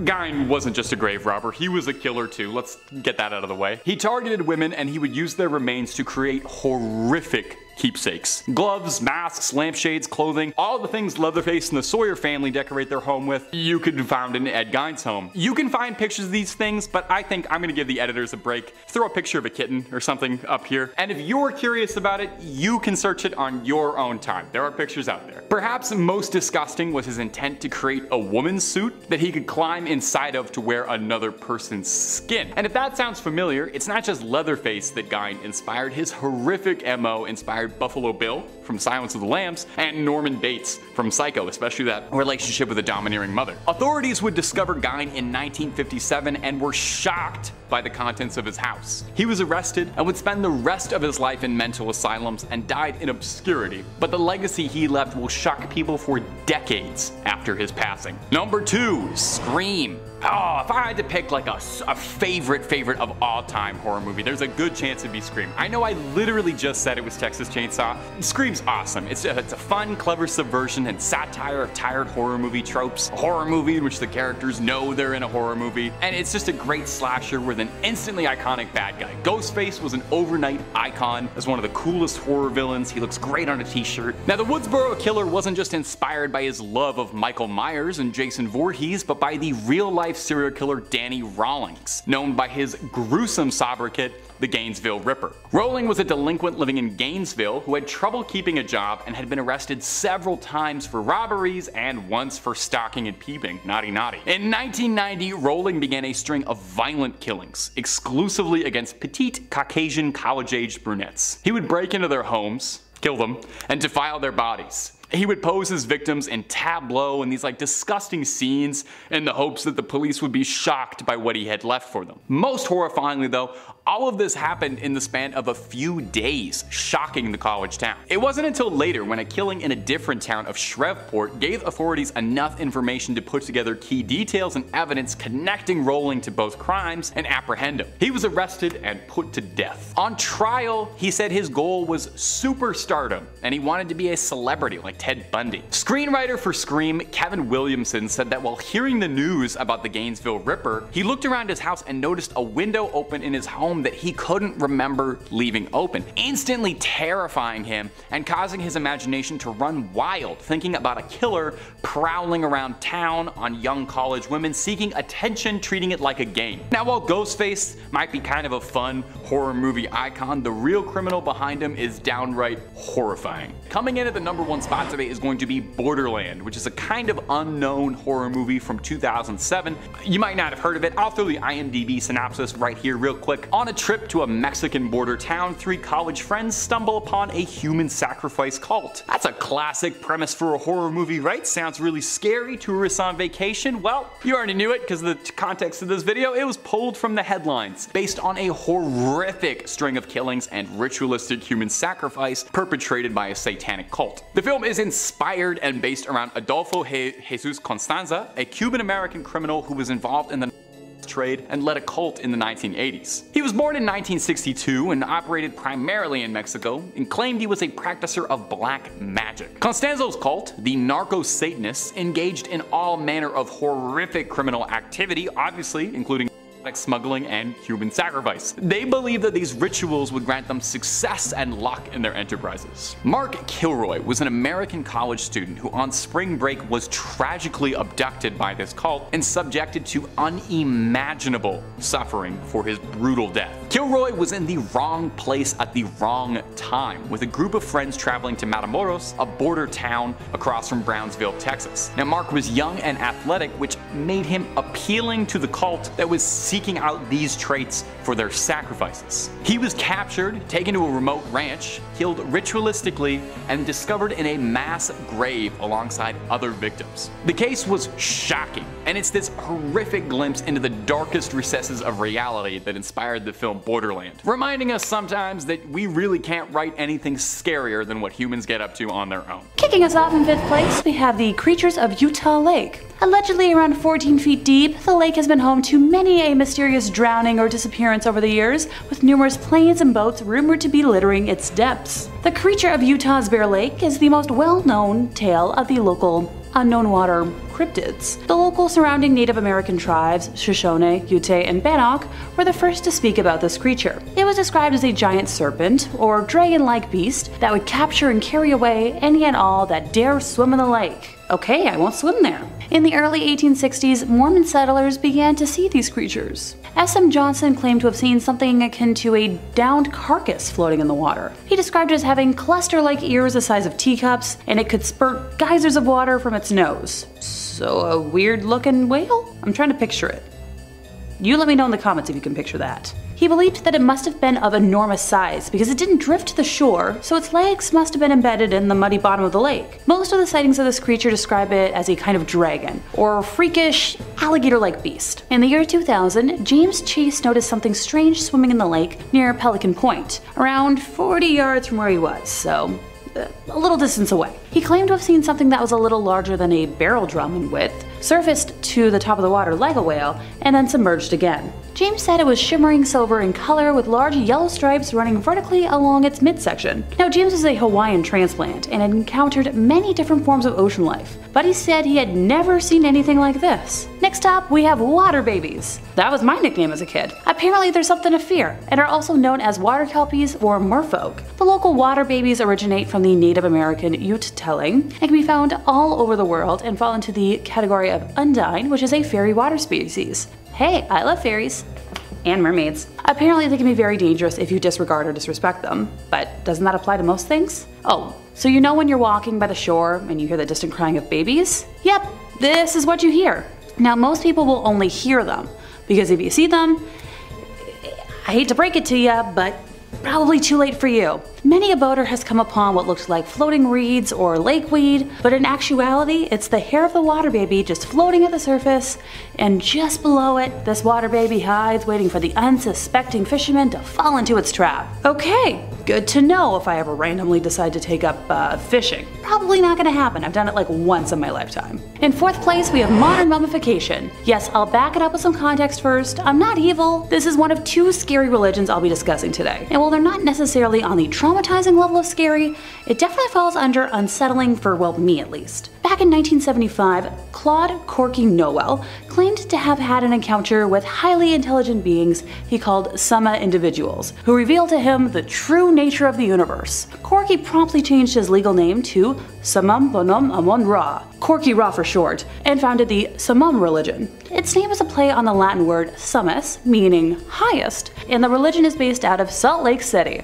To an outside observer like myself, Samum resembles a blend of science fiction, with alien encounters, cloning, New Age mysticism, and a healthy blend of ancient religions. Samum draws many of its beliefs from Egyptian polytheism, with a particular emphasis on the sun god Ra, although it also relies on the teachings of Gnostic Christians, such as those found in the Gospel of Thomas. Practicing the religion relies heavily on meditation, aimed at the Samum goal of spiritual psychokinesis. For those who are unaware, psychokinesis is the power to move objects with your brain, something I wouldn't mind doing when I do my grocery run next week. Groceries get heavy. A particular peculiarity of the church is that it practices modern mummification. Fun alliteration. It believes that mummification allows for a soul to smoothly depart from our world to the next. Additionally, it claims that the modern mummification process they use preserves the cells and enables them to be cloned in the future. Do you at least sign a consent form first? For some followers, reincarnation is a scientific as well as a spiritual concept. The Samum Pyramid was built between 1977 to 79 and serves as the church's main teaching space,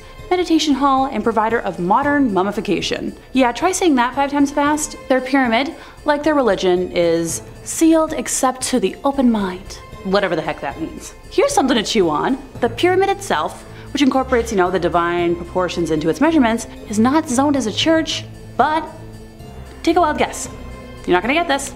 A bonded winery. This is so the pyramid can produce what the Samum Church calls nectar publications, which are alcoholic drinks used during meditation services. Since the organization doesn't keep formal membership records, they base the number of people who have received the message of Samum on the number of wine bottles, or publications, they have distributed, which is somewhere around 250,000 to date. Okay, this is so wild to me.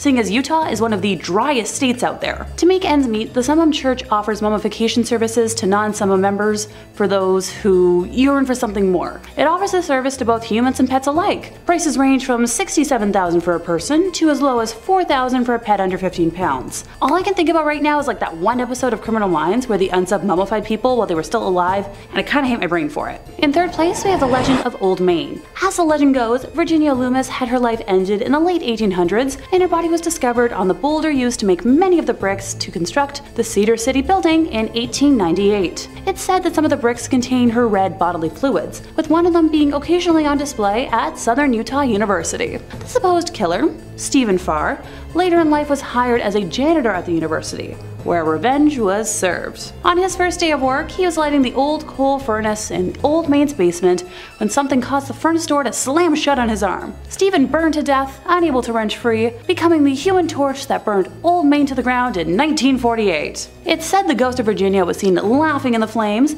and Virginia was written on Stephen's skull. It's referenced at least as far back as a university newspaper article in 1986. There, it talks about the spooky happenings documented from the beginning, and a parapsychology expert who was brought in back in 1948 to solve 50 years of the building haunting people. I'm all for a girl power gal haunting like she rightfully deserves. In second place, time to visit Skinwalker Ranch. Dang, it's been a minute since I've talked about cryptids, hasn't it? Well, here we go. Sherman Ranch, also known as Skinwalker Ranch, has been reported as a hub for paranormal activity ranging from UFO sightings to strange beasts with red eyes. The 500 acres of isolated land is located between Ballard and Vernal in Utah. The Sherman family acquired the ranch in the 1990s, but Native American myths of skinwalkers, witches with the ability to shapeshift into various animals, have haunted the region for centuries. Before the Sherman family inhabited the ranch, the spot was known as UFO Alley, and the Desert News reported in 1978 that nearby residents had spotted a dome-shaped UFO over the ranch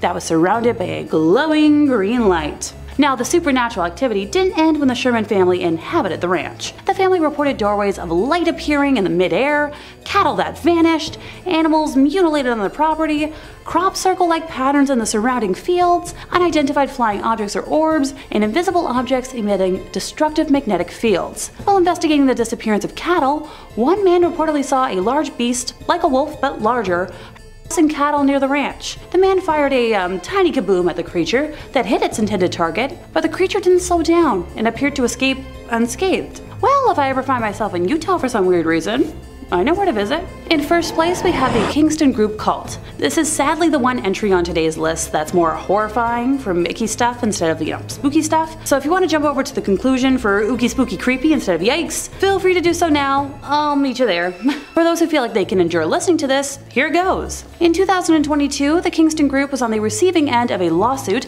from former members that alleged years of unpaid labor, people selling, and icky non-consensual sexual stuff. The sex ex-members claim that it's largely through illegal marriage practices that the group is able to unlawfully make women and their offspring religious martyrs and traffic them for sexual and labor purposes. The lawsuit contains explicit details of how Kingston Group leaders allegedly arrange incestuous and sometimes way too young marriages between youngins and adult men with exalted status to produce hundreds of future followers. The suit alleges episodes of forced insemination aimed at forcing pregnancy and teaching elementary school attendees about plural marriage. None of the plaintiffs claim that the Kingston Group made them begin working during their elementary or preschool days, through their late teenage years, never receiving a paycheck. In her complaint, Amanda Ray Grant claimed she was assigned to work in her early teens at Advanced Copy, where wedding announcements and invitations were printed because, wedding pictures of incestuous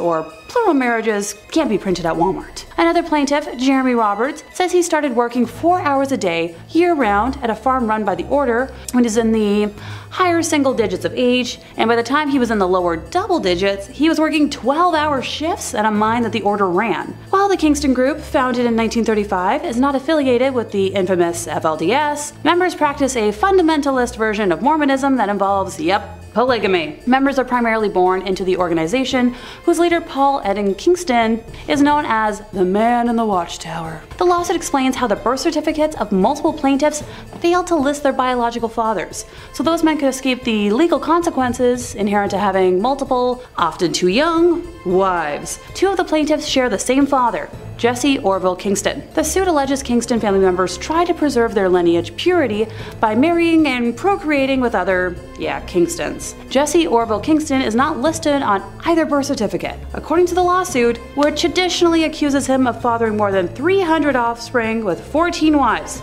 That's too many. No. I don't even want to have the idea of giving birth to like one single being. Multiple? 300 divided by 14? I don't like that math. No. The Kingston Group argued that it's the parents' prerogative to file birth records for their children how they choose within the bounds of law, saying in a statement that it's especially true of the mother, who has the legal right to establish paternity or not to establish paternity at the time of filing. Okay. The statement added that the group has not issued any specific guidance for members pertaining to birth certificates, medical records, but encourages its members to follow the law. Yeah, I'm calling bull. Anyone else?